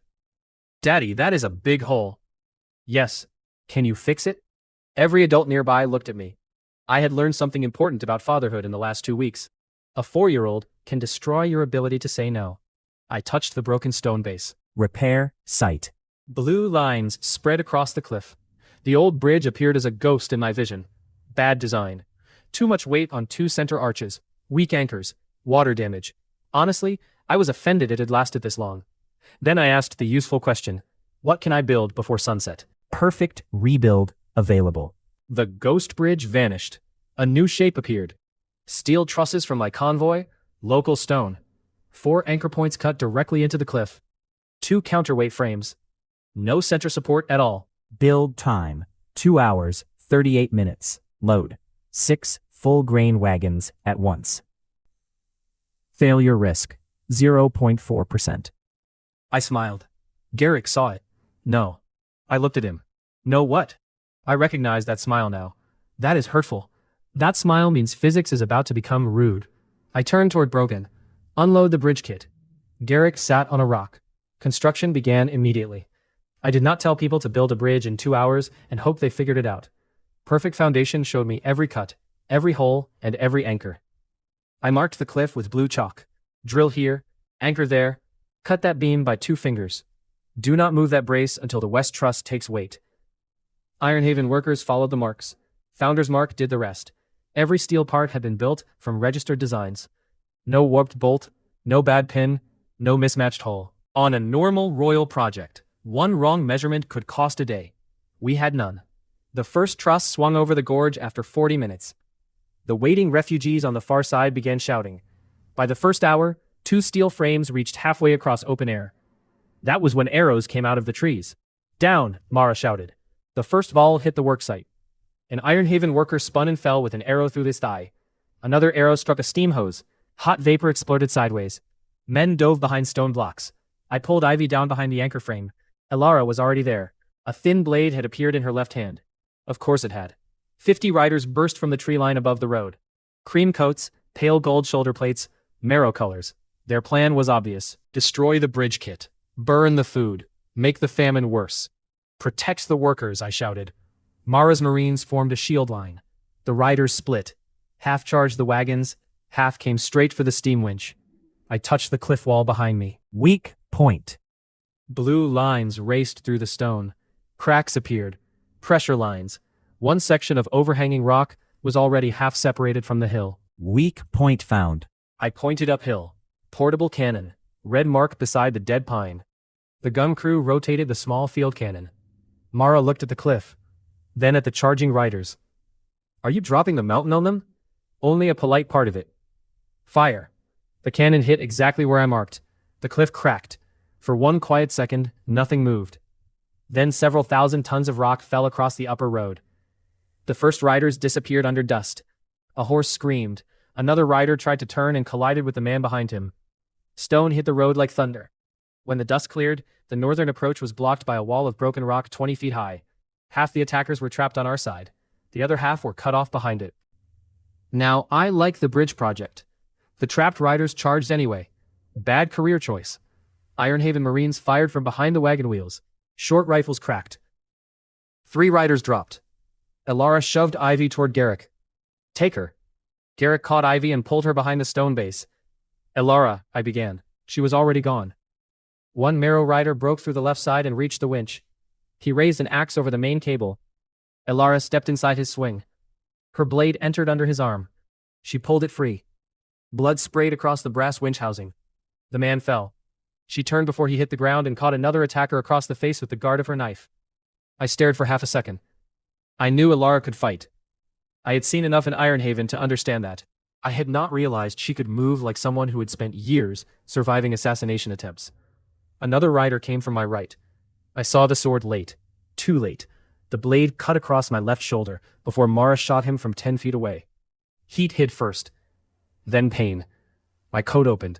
Blood ran down my arm. Elara saw it. Her face changed. Not fear, something much worse for the man nearest her. She caught his wrist, turned under his arm, and drove him face first into the stone anchor. His nose broke with a wet crack. She put the knife against his throat. Who sent you? The man spat blood. You know who. Ilara's eyes went flat. Yes, she said. I do. That answer bothered me. The battle ended 12 minutes later. 27 attackers surrendered. 14 escaped into the trees, before Dorian's scouts closed the road. We lost no one. 6 workers and 3 Marines were wounded. My shoulder needed stitches. The bridge still had 83 minutes left, so I went back to work. Elara grabbed the back of my coat. No, I turned. No what? You are bleeding through your sleeve. I have another sleeve. Her eyes narrowed. I remembered my promise after the summit. I used to treat my body like Ironhaven property. Now Ivy expected me to come home. That changed the math. Fine, I said. 5 minutes. Elara stared. 10. 7. Cassian. We settled the matter through mature negotiation.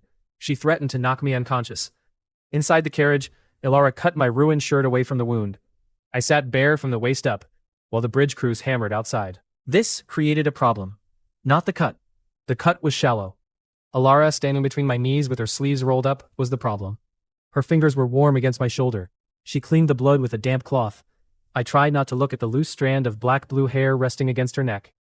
I failed professionally. You are staring, she said. I am injured. Your shoulder is injured. Your eyes seem healthy. Fair. She pushed the needle through my skin. I flinched. Punishment? I asked. For what? Looking. I would need a larger needle. I stopped looking, for almost 6 seconds. Then she leaned closer to tie the stitch. My hand rested on the seat beside her hip. Her knee touched mine. The carriage suddenly felt very small. Neither of us spoke. 5 years ago, I had known her body before I knew her name. Now I knew the way she frowned when worried. The way she pretended not to like honey cakes and ate half of Ivy's. The way she slept more deeply when she thought nobody noticed. That felt more dangerous than the lighthouse ever had. Ilara tied off the final stitch. Done. Her hand stayed on my shoulder. I looked at her. You knew the bridge was gone. Her fingers stopped. You knew where the maintenance money went. You knew Marrow would hit that road. You knew the royal guard codes at the checkpoint yesterday. You know too much to be only someone's daughter. Ilara slowly removed her hand. I continued, before she built the wall again. I'm not asking you to tell me. I said I would not force your trust. I meant... For a moment, she looked tired. Not queenly, not cold, just tired. My family is tied to the court, she said. I guessed that part. Very closely. I also guessed that. You have not guessed nearly enough. Probably true. She almost smiled. Then I made a mistake. Your father should quit. Her expression froze. Excuse me? If he is close enough to the court to know this much, he should leave before the queen gets him killed. Ilara stared at me. I continued because apparently I enjoy danger. Valoria's palace is a collapsing roof. Everyone keeps arguing about who owns the room while the beams are coming down. Your queen survived a coup, which is impressive, but she is still letting grain houses starve her own capital. Ilara's jaw tightened. You believe she is allowing this? I believe somebody is doing it under her nose. That is not the same thing. No, it is worse. Her eyes narrowed. How? If she ordered it, I could understand the plan. If she doesn't know, then people are stealing her country while she sits on the throne. Ilara went very quiet. Outside, hammers rang against steel. I watched her face. If your father matters to you, bring him to Ironhaven, I said. I can keep him safe. What if he cannot leave? Then I'll fix the place he is stuck in. You say that as if the capital were a broken pump. Everything is a broken pump, if you stare at it long enough. That did it. A tiny laugh escaped her. I smiled. Was that a laugh? No. Sounded expensive. She pulled the stitch tighter. I stopped smiling. When we stepped back outside, the first wagon was already crossing the new bridge. 2 hours and 36 minutes after we began. 2 minutes faster than the system predicted. The steel trusses arched over the entire gorge without touching the river. The far side refugees cheered as the grain carts rolled toward them. Garrick stood beside the road, staring at the bridge. You built that before lunch. We started after breakfast. That does not help. I looked at the convoy moving across. Perfect Foundation had taken a broken road that should have delayed us 3 days and turned it into a 2-hour problem. That was what my skill did best. It made other people's impossible problems insulting. By sunset, every relief wagon was across Silver Gorge. By sunrise, the towers of Valoria's capital appeared through the morning haze. And that was when I understood the famine was worse than Ilara had told me. The road outside the eastern gate was packed with people. Not soldiers, families, thousands of them. Some carried blankets, some carried nothing. A mother sat beside the ditch holding a baby too quiet for its age. Old men searched fallen grain from wagon tracks. Children watched our food carts with hollow eyes. Ironhaven had once looked like this. I remembered it too well. The jokes left me. I rode forward in silence. The capital walls were huge, white, and beautiful from a distance. Up close, the lower stones were cracked. The drains smelled rotten. 2 guard towers had patched roofs. The city wore expensive clothes over a fever. Ilara rode beside me. Her face had become unreadable. You said the central province had 3 bad harvests, I said. Yes. This is more than bad harvests. I know. Then let's find where the food went. We entered through the east gate before sunset. The guards opened a lane for our convoy, mostly because 480 food wagons are difficult to ignore. People pressed against the ropes on both sides of the road. Nobody shouted at first. That was worse. They only stared at the grain sacks. A little girl reached through the barrier and touched one as our wagon passed. Her mother pulled her back and apologized to me, like touching food was a crime. I stopped the lead wagon. The driver looked at the palace road ahead. Here? Here. We filled paper cups with roasted grain and dried fruit and handed them through the barrier. The line formed in seconds. Ilara watched from her horse. We have to reach the palace, she said quietly. We will. The crowd will grow. Then we give them something before it does. A starving crowd did not need a speech about patience. It needed proof that food had actually arrived. We distributed only enough for one meal. The main stores had to be counted and protected first. But by the time the convoy moved again, the road felt different. People were still hungry. They were no longer hopeless. The central market should have been full at this hour. Instead, half the stalls were closed. The few open tables held onions, old roots, and black bread thin enough to see light through. Then I saw the warehouses. 6 huge stone buildings stood behind the market wall. Their doors were sealed. No guards outside, no carts waiting. Nothing. That made no sense. A city this hungry did not leave storage buildings empty and unwatched. I climbed down from the carriage and touched the nearest warehouse wall. Repair site. The building faded into lines, roof beams, floor supports, door pins, weight, a lot of weight. Floor load, 91%. Contents, dry bulk goods, air, dust, grain. I looked at the locked door. A merchant standing nearby noticed me. "Those warehouses are empty, sir." "No, they're not." He swallowed. "The city office says they are." The floor disagrees. Ilara dismounted. "How much?" I pressed my palm against the stone again. The line spread through all 6 warehouses. One building was half full. 2 were nearly full. 3 were packed so heavily that their lower beams had started to bend. "Enough to feed this district for weeks," I said. The merchant went pale.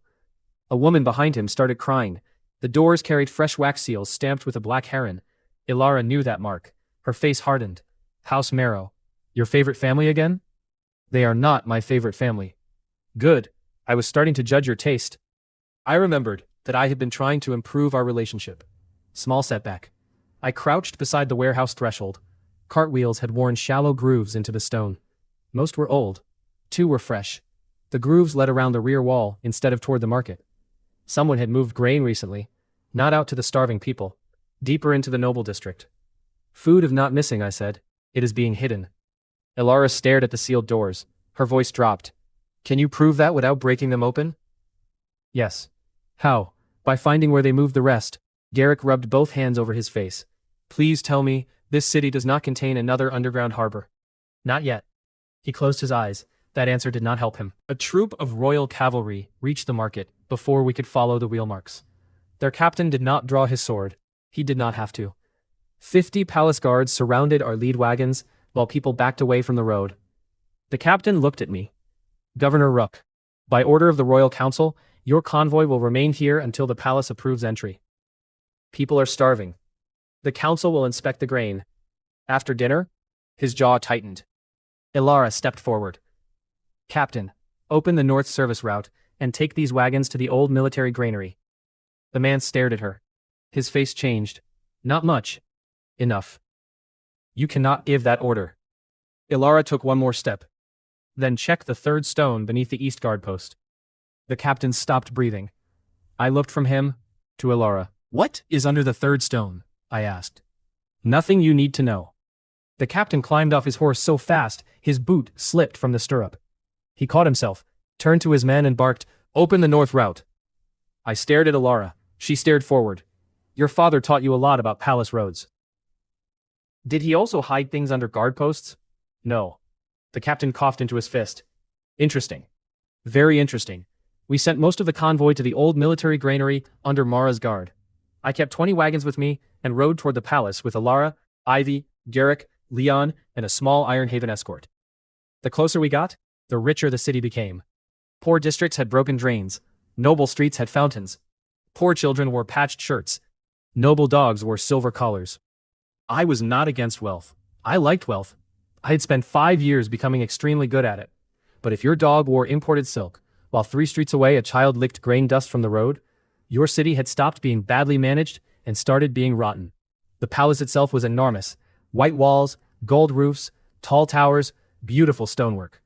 I also saw 12 cracked rain drains, 3 leaning outer supports, and a gate hinge that should have been replaced 6 years ago.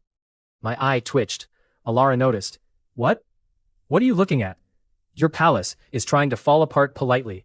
She stopped walking. "My palace?" I pointed up. "The palace, your capital's palace. You know what I mean." For some reason, Garrick turned away and covered his mouth. I looked at both of them. "What?" "Dust," Leon said. There was no dust. We entered through a side court, instead of the main stairs. That was Ilara's choice. She moved through the palace like someone walking through her own home in the dark. Left at the bronze doors. Right past the old gallery. Up one narrow stair servants used to avoid the public halls. She never hesitated.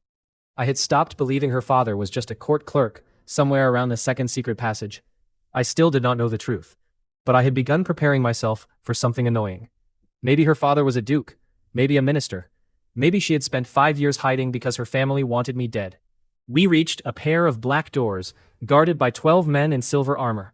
The throne room waited beyond them. One guard saw Alara. His spear slipped from his hand. It hit the floor with a loud clang. Every other guard looked at him. Then they looked at her. Then all 12 dropped to one knee. I sighed. Again? Leon stared at the floor. Garrick suddenly became very interested in a wall painting. I leaned toward Alara. Your family has trained these people strangely. Her mouth moved. Not quite a smile. Cassian. Yes? You should probably stop talking for the next minute. That sounded serious. So naturally, I became more curious. The doors opened. The throne room was full. Dozens of nobles stood in 2 long rows. At the far end, a tall man in pale gold stood below the empty throne. Lord Orsian Marrow. I knew his face from Halden's papers. Older than Halden, about 50. Thin mouth, silver at the temples. The kind of expression that suggested he had never once apologized to a waiter. He had one hand resting on the throne platform. That bothered me more than it should have. A herald raised his staff. Governor Cassian Rook of Ironhaven enters before the royal council during the absence of Her Majesty, Queen Alara Vane. I stopped walking. The name hit me strangely. Alara, same first name, coincidence, not a common name, but the world contained more than one Alara. Orsian looked at me, then at the woman beside me. The color left his face. Just a little. Alara removed her travel gloves. No. She reached beneath her collar. A silver chain appeared. On it hung a royal signet. The room changed. Not loudly. That was the strange part. Dozens of nobles simply stopped moving. Alara walked past me. She climbed the steps. A royal attendant rushed forward from behind the throne, carrying a velvet case with shaking hands. He opened it. Inside rested a narrow silver crown, set with violet stones. My brain finally began to object. No. Wait.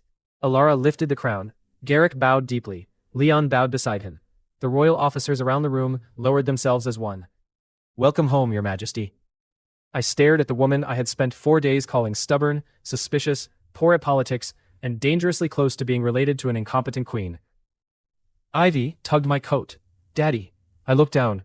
She pointed at the throne. Mommy's chair is bigger than yours. There are moments when a man's whole life becomes understandable at once. This was not one of them. This was more like being hit by every clue I had ignored in a single organized attack. The hidden blade, the royal codes, the palace routes, Garrick's posture, Leon's collapsing knees, Ivy saying she was already a princess, Ilera becoming personally offended every time I criticized the queen, the very expensive silver compass around my neck. I looked at Ilera. She sat on the throne. The Queen of Valoria looked back at me. I pointed at her. You. One eyebrow rose. Yes. You are her. I am. The queen. He gave me the expression of a man who had been waiting several days for a roof tile to fall on my head. I looked at Leon. Your knee. Leon whispered. Royal condition. I closed my eyes. That explained nothing, and somehow everything. When I opened them, half the court was staring at me. Orsian had recovered enough to speak. Your Majesty, we believed you were captured. Governor Rook's illegal army. No, Alara said. One word. Orsian stopped. I was not his prisoner. Then where have you been? Investigating the false order carrying my seal. A murmur moved through the court. Orsian's face stayed calm. Good control. Too good. Alara looked down at me. Cassian Rook. The whole room waited. I had the sudden feeling I was about to be punished for at least 14 separate conversations. Before the Queen of Valoria, she said, will you kneel? I looked at her for a long second. Then I asked the question that actually mattered. Do you still plan to arrest me? Her eyes changed. No. Then we can discuss my knees after we feed your capital. Someone near the back inhaled so sharply, it sounded painful. Alara stared at me. Then, very slowly, she leaned back against the throne. Still impossible, she murmured. Still hungry, I said, nodding toward the city outside. Her face became serious again.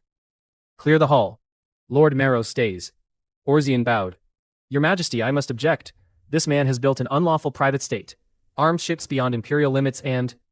And he arrived with enough grain to feed people you claimed we could not feed. That was the first time I liked her crown. The court emptied under royal guard. Ivy remained, because telling Ivy to leave a room usually created more work than letting her sit quietly with honey bread. Garrick remained beside her. Leon stayed near the door. Orshan faced the throne.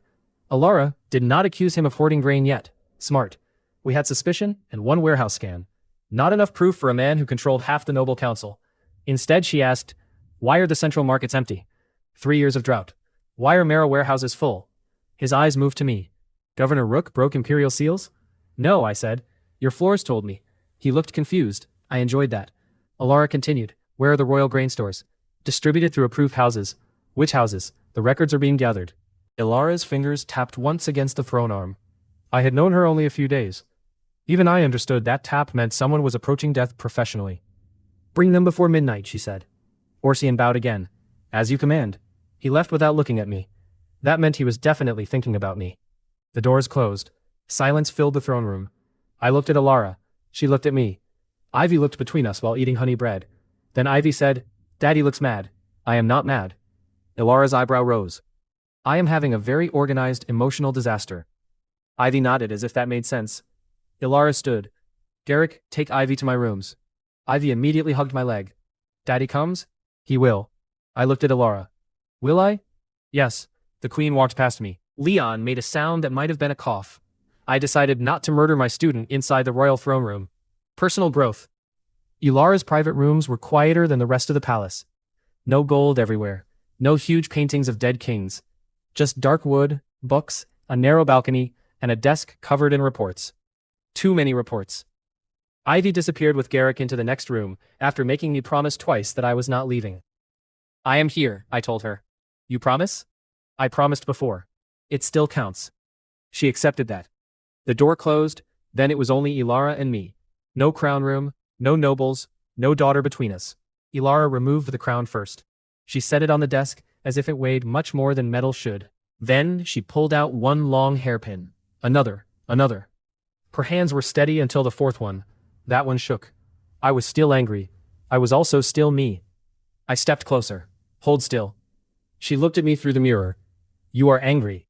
"Yes, yet you are helping me. I can do two things." I removed the last pin carefully.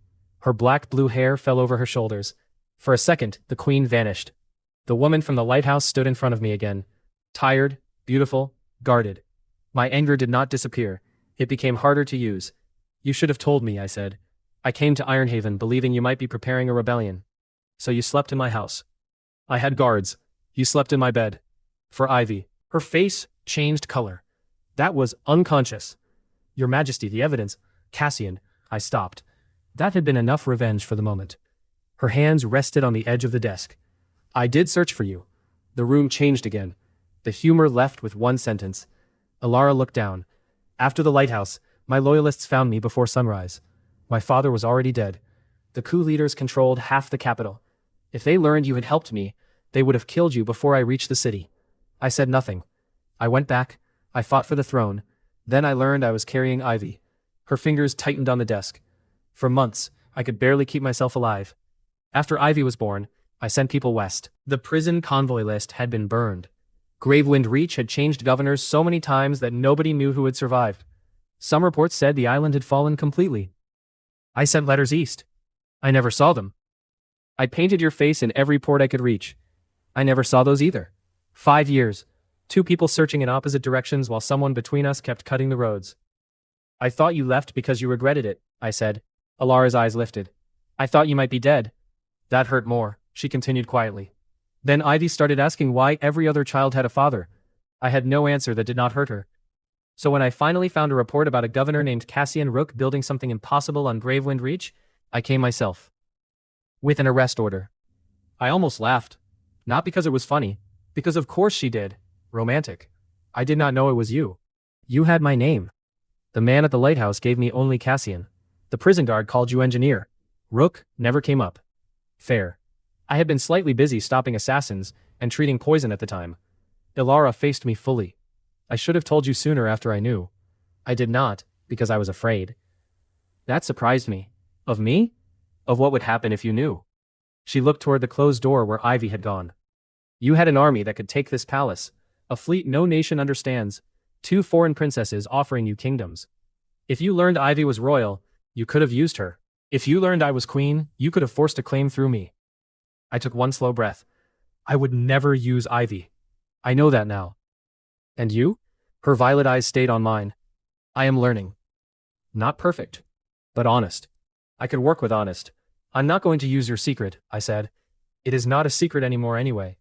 A tiny breath left her. And I am not kneeling because some noble expects it. I assumed. If you need me to kneel for a ceremony, ask nicely. Her mouth twitched. Do not push your luck. I recently learned my luck has a crown. She gave me a look. I stopped while I was ahead. Then I asked, what happens now? Orsian controls the grain houses, several gate captains, and enough nobles to call for a regency if I appear weak. He expected me to stay missing. Halden was supposed to keep you occupied and bring me back under Marrow control. So he starved the city, creates panic, declares you unable to rule, and offers himself as the solution. Yes. And probably a husband from his family to make the control permanent. Her eyes narrowed. Yes. I nodded. Good. She stared at me. I understand the machine now. He is not a machine. No, machines are easier. I walked to the balcony. The capital spread below us. Thousands of roofs, walls, wells, markets, guard posts, warehouses, roads packed with people. Ironhaven had taught me something important. A city was never one problem. Food affected order. Roads affected food. Gates affected both. Fix one part badly, and you simply move the failure somewhere else. I placed my right hand against the balcony rail. The old burn scar in my palm warmed. Blue lines appeared. At first, only the balcony. Then the wall, then the building. The palace spread through my sight. I had seen that before in the summit hall. But the lines did not stop. They ran through the palace gates, down the royal road, into water pipes, across market drains, under warehouse floors, through signal towers. Along the city wall, my breath caught. Elara moved beside me. Cassian? The world became blue. Not a building. Not a harbor. City map available. City in danger. Food blocked. Water dirty. 3 gates compromised. I gripped the rail. The amount of information hit hard. Thousands of failures tried to enter my head at once. I closed my eyes and forced the skill narrower. Only failures that can kill people this week. The map changed. Most of the lines vanished. 3 remained bright. Food, water, gates. I smiled. Elara saw it. That poor woman had learned to fear that smile. What did you find? I can see your city. You are looking at it. No, I can see it. I pointed toward the western district. 2 main water channels are contaminated because a broken waistline is leaking into them. 4 grain routes are being blocked before they reach public markets. And 3 city gates have guard rotations that do not match the royal schedule. Elara went still. Her eyes widened. Of all the reactions I had expected from the Queen of Valoria, simple disbelief was surprisingly satisfying. I looked over the city again. The problem had felt enormous 10 seconds earlier. Now, it had 3 parts. Open the grain, I said. Clean the water. Secure the gates. Elara followed my gaze over the starving capital. How long? I watched the blue lines settle into place. For the first visible change? Yes. By breakfast. She turned sharply. Cassian. What? This is the capital of an empire. I noticed the chair. Her eyes narrowed. I looked back at the city. Breakfast. Breakfast was ambitious. We made lunch. I still consider that a win. The first problem was water. City map showed the main leak under a bathhouse in the West District. A cracked waste pipe had been dripping into 2 clean water channels for months. Normal repair crews would have needed days to find the break, and another week to rebuild the stone channels. I touched the street above it. Perfect. Rebuild ready. Build time, 3 hours, 12 minutes. So, we tore up exactly 14 paving stones, not the whole street. Brogan lowered a new iron sleeve into the broken line. Ironhaven workers locked it around the crack, while city masons stared at them like they were performing surgery on the ground. Then we rebuilt the clean water split with a filter box I'd used in mine camps years ago. At noon, clear water ran through the western fountains for the first time in months. People filled cups and stared at the water before drinking. One old woman grabbed my sleeve. You fixed it today? Yes. She looked at the city workers around me. They have been digging this road every summer for 6 years. A nearby foreman suddenly found the sky fascinating. I decided not to ask questions while the queen was within hearing distance. The second problem was food. That one was harder, because pipes do not lie. People do. The marrow warehouses remained sealed, while Orsian's officials insisted the grain inside belonged to private merchants. Fine. I did not need their grain yet. I had 480 wagons of my own. The problem was getting food into hungry hands without creating a crush that killed the people we were trying to feed. City map showed me the answer. The central market had 4 wide roads and 8 narrow exits. If we opened all of them, people would surge from every direction. If we opened only 2, pressure would build until someone fell. So I used 6 portable Ironhaven gate frames from the convoy and placed them exactly where the blue lines showed crowd pressure would become dangerous. Each frame had a simple pressure lock. Push too hard from one side, and it closed. Release the pressure, and it opened again. The same design kept dock workers from being crushed by cargo carts. Now it was going to keep 20,000 starving people from crushing each other. Ilara stood on the market steps beside me, in a plain dark coat with no crown. The city already knew she had returned. Word moved faster than any signal tower when a missing queen walked back into her own throne room. People kept looking at her. Some bowed. Some cried. Some only stared. She looked uncomfortable with all 3. "Are you sure this will hold?" she asked. Registered design. Failure risk 0.2%. Yes. And the crowd? Feed the front. Keep the back moving. Nobody runs. Mara took the north lane. Royal guards held the south. Garrick handled ration tokens because he could turn standing in line into a formal court ritual if given enough paper. Ivy sat on a wagon beside Brogan and believed she was supervising everything. She had a blue signal flag. This made her dangerous. "Daddy," I looked over. She waved the flag wildly. 3 wagon drivers started moving because they thought it was an order. "Stop," I shouted. The wagon stopped. Ivy looked proud. Ilara closed her eyes. She has discovered command. I noticed. We gave Ivy a yellow flag that meant absolutely nothing. National security improved immediately. The first fruit tables opened. People moved in rows. 1 cup of grain, 1 piece of dried fish. Then the elderly. Then everyone else. The pressure gates clicked open and shut as the crowd shifted. No one fell, no one was crushed. For 10 minutes, everything worked. Then a man screamed, "Refugees are stealing the grain." Another voice shouted from the west lane, "They poisoned the water." The crowd turned. City map flashed red. 3 moving threats. I saw them at once. 3 men moving against the flow instead of with it. One carried a knife under his sleeve. Another had a bottle in his coat. The third was pushing toward the wagon where Ivy sat. "Close West Gate 3, I said. The pressure frame slammed shut. The third man hit it face first. Mara was on him before he stood.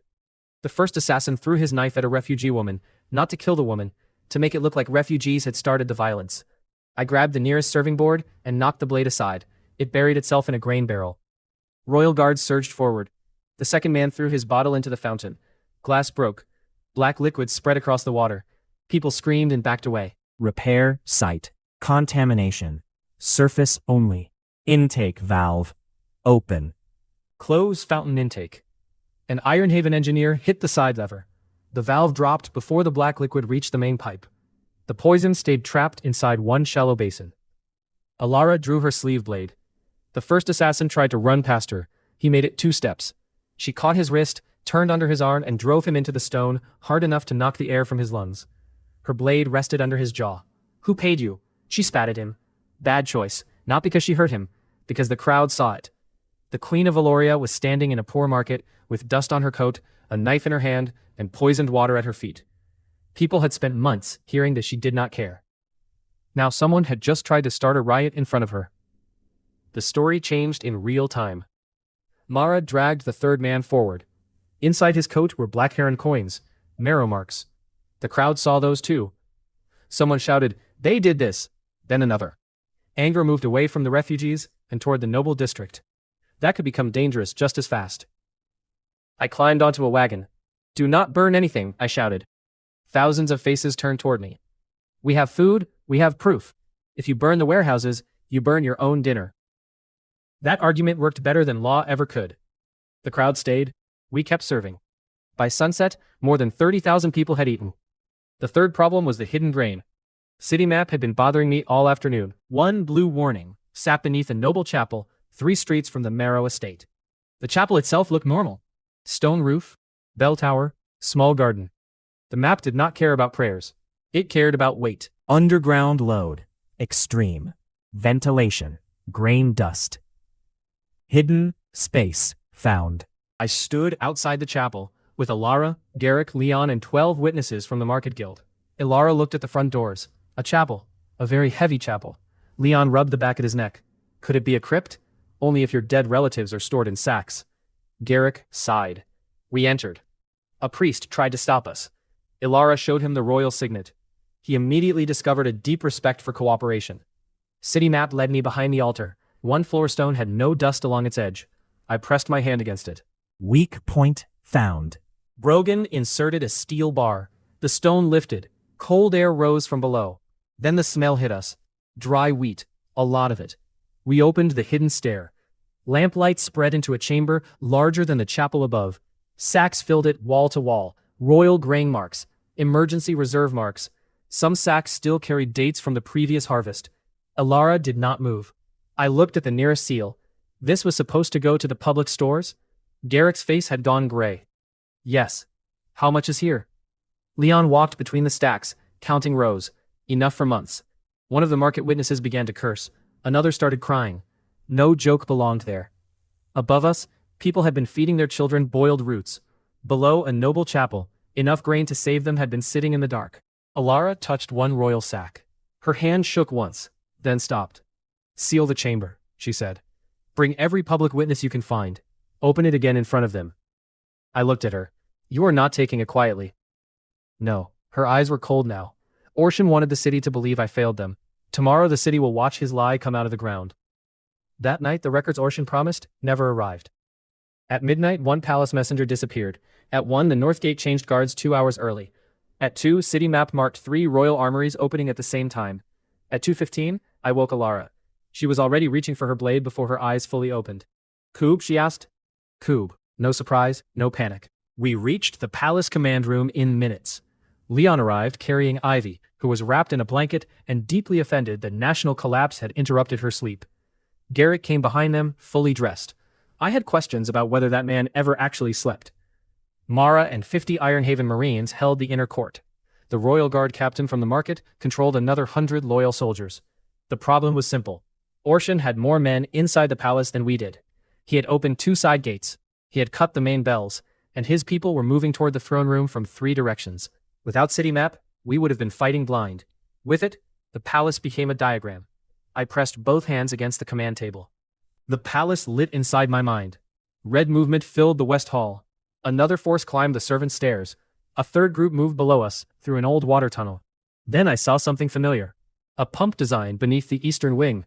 My pump design. I opened my eyes. Why is there an Ironhaven pressure pump under your palace? Leon froze. Ilara looked at him. Leon's knee did not fail this time. His courage almost did. My father bought several through private traders after the coup. From me. Indirectly. Garrick cleared his throat. The refined steel, the water pumps, the cheap paper and part of the crown's emergency silver also came through Prince Leon's father. I stared at him. Ilara stared at him too. Garrick became very interested in the command table. How much of this empire have I been funding without knowing? Leon considered lying. Ilara looked at him. Quite a lot, he said. I nodded slowly. Good to know. The West Hall exploded. The coup had arrived.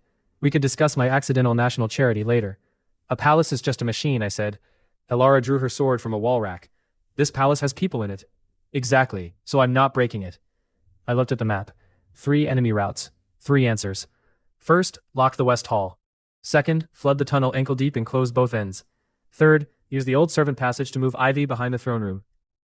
Mara nodded once. Ilara asked, "And Orzian?" "I want him alive." Her expression suggested she had a different preference. "Alive," I repeated. "Dead men deny everything." That was the closest thing to mercy Orzian received that night. I activated the eastern pressure pump. The machine had not been registered inside my territory, but it was built from my exact design. Pressure line available. West fire doors. Connected. Close. Yes. Heavy iron doors dropped from the ceiling at both ends of the west gallery. Orshan's first attack group was cut in half. The men in front charged toward the throne room. The men behind started beating on a door designed to stop palace fires. They were going to be there a while. Mara met the front group with 20 Marines. Steel hit steel. A coup soldier swung an axe at her head. Mara stepped inside the blow and drove her saber through the gap under his arm. Blood ran down his side. She pulled free and kicked him into the next man. West Hall contained, she called. Calm voice, blood on the floor, very Mara. Below us, the tunnel force reached the water channel. I opened 2 pressure valves. Water slammed through the old pipe. Not enough to drown anyone. Enough to take their feet away. City map showed red markers falling over each other, in the dark. Then I closed the rear gate. The tunnel group was trapped between iron bars in waist-deep water.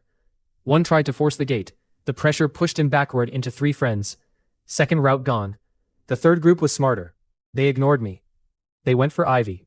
City map flashed. Threat. Moving to Royal Child. Everything inside me became cold. Leon. He heard it in my voice. Leon grabbed Ivy and ran for the servant passage. Garrick followed. 6 assassins dropped from the upper gallery before they reached the door.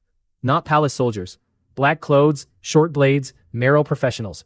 Ilara moved first. She met the nearest assassin before his boots fully touched the floor. Her sword cut across his chest. He stumbled back, blood opening through black cloth. The second assassin went around her, straight at Ivy. Leon turned. He had no time to draw properly, so he used his body. The blade entered under his ribs. I heard Ivy scream. Leon hit the floor. Something in me wanted to stop thinking. I did not let it. City map showed every assassin, every door, every line between us. I grabbed the brass lever beside the command room wall. It controlled the old signal shutters. Repair site, change the route. Perfect connection available. I tore the cover off the signal box, moved 2 copper contacts, and turned the palace warning circuit into 1 late trigger. Register temporary control. Yes. Every shutter in the upper gallery slammed at once. 3 assassins were caught between them. One arm broke with a sound like a branch. A second man's blade hand was pinned against stone. Brogan reached him before he could pull free. The assassin took 1 look at Brogan and made the wise decision to stop struggling. The last 2 reached Ilara. She fought like a woman who had survived a coup once and was offended anyone had asked for a repeat performance. 1 blade cut her sleeve. She trapped the attacker's wrist, drove her elbow into his throat, and took his knife. The final assassin rushed from behind. Weak point found. Not on him. On the chandelier chain above him. I threw my wrench. It struck the chain pin. The heavy iron light frame dropped. The assassin looked up. Too late. The frame hit his shoulder and drove him flat against the floor. Ilara stared at the wreckage. Was that necessary? He was behind you. She looked at me once. Accepted. Then we were beside Leon. The humor was gone. Blood spread beneath his coat. Ivy knelt beside him, crying. Leon, wake up. His eyes were open. Barely. He tried to smile at her. My knee is fine, he whispered. Then his eyes closed. Even then, the idiot kept the joke alive. I did not answer it. A palace doctor pressed cloth to the wound. Blade missed the heart, he said. But he is bleeding inside. Move. Ivy clung to Garrick. I touched her hair. Daddy has to finish this. Her face was wet. You come back? The promise from Ironhaven came back immediately. I come back. She nodded. I stood. Orsian had made a mistake. Not a political mistake, a personal one. City map showed his final force entering the throne room. We went to meet him. Orsian stood below the throne with nearly 80 armed men. He had changed clothes, full ceremonial black and gold. He had dressed for victory before winning. I disliked him on principle now. Ilara entered through the side doors with me at her right. Mara and the remaining loyal guard came behind us. Orsian smiled. Put down the sword. This can still end without more blood. Ilara looked at the bodies already behind his men.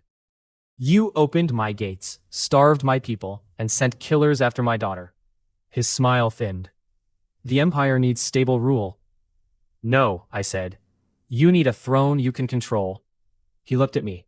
This is not your empire, Governor. That is becoming less convincing every hour. Orsian lifted one hand. His soldiers raised crossbows.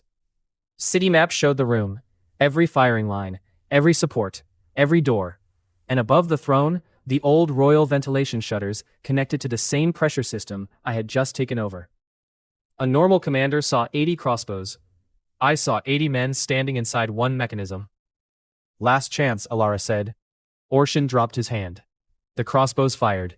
I opened the floor vents. A blast of steam and hot air erupted from the old heating channels. Enough to throw aim upward. Bolts struck the ceiling, walls, and banners. Our guards charged. Then, I closed the side gates. Half Orsian's men tried to retreat and found iron doors in their faces. The battle became close and ugly. Swords rang against stone. A royal guard went down with a bolt through his thigh. Mara broke one attacker's nose with the pommel of her sword and disarmed another with a cut across the wrist. Ilara drove straight toward Orsian. His personal captain stepped between them. Big man, plate armor, two-handed sword. He swung hard enough to split furniture. Ilara barely slipped the first strike. The second cut sparks from the floor. Repair site.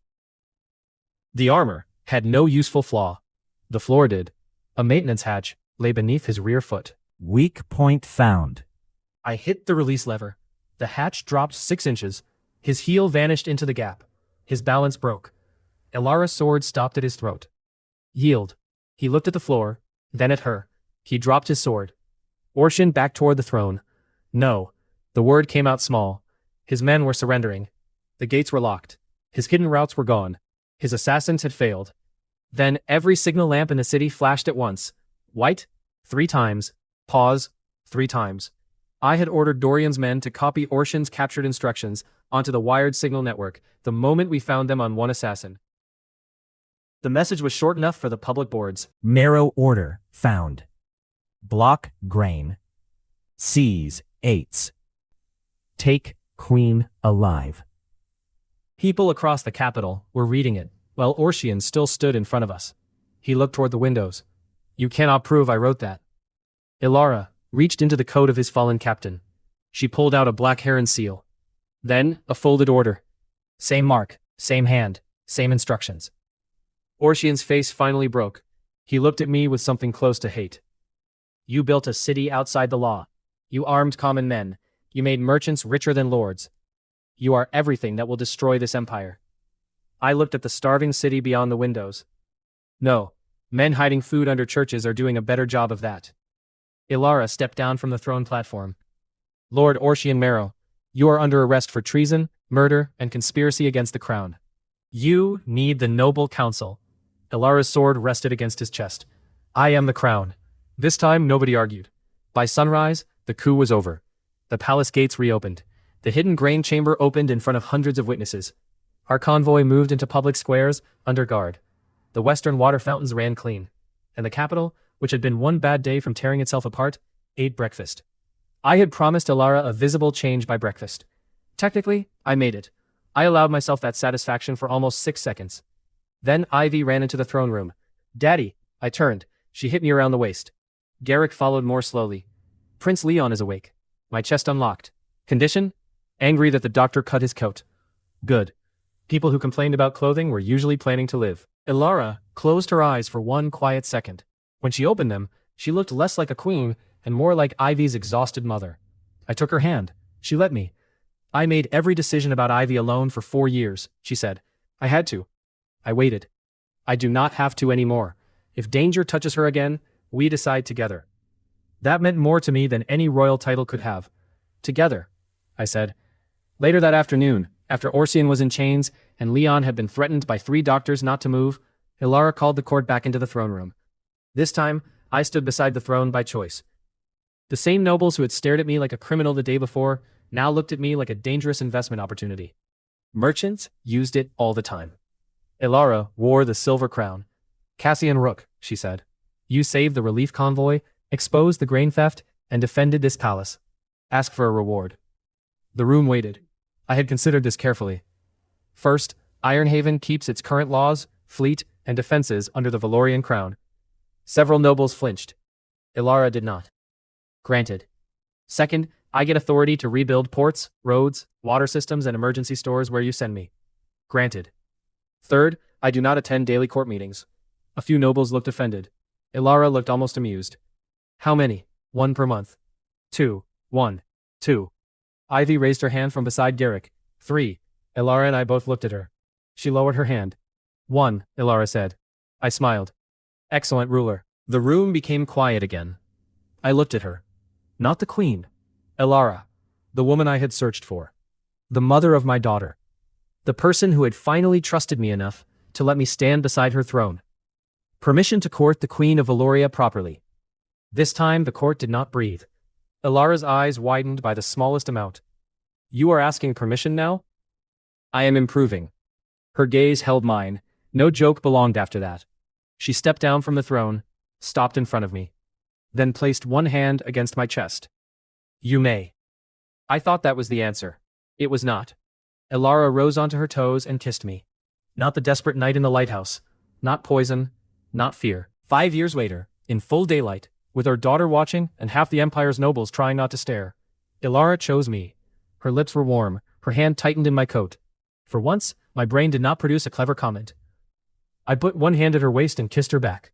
When we separated, her forehead rested against mine for one breath. Ivy clapped. That was enough to make Ilara's ears turn red. I considered mentioning it.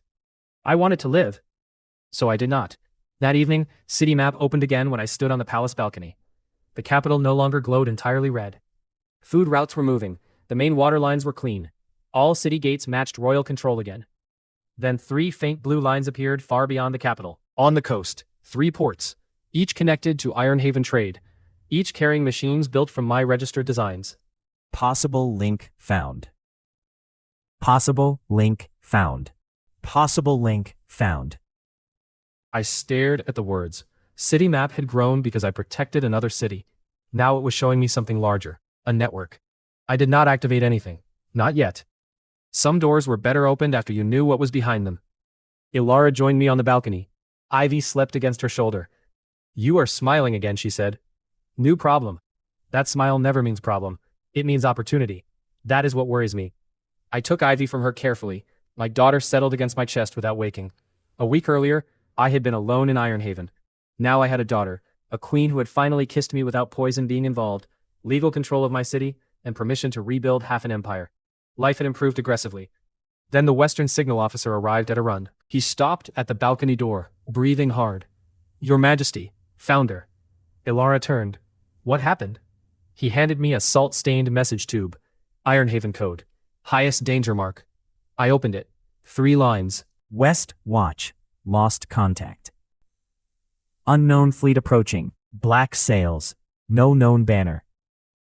My smile disappeared. Far across the Western Sea, Emperor Kale Dravik had finally made his move. Ironhaven had spent 5 years becoming strong enough that nobody nearby could threaten it. Apparently the world had noticed. I looked at Ilara. She looked at me. Then Ivy woke just enough to mumble into my coat. Daddy home? I held her tighter. Yeah, baby. I looked west. We're going home.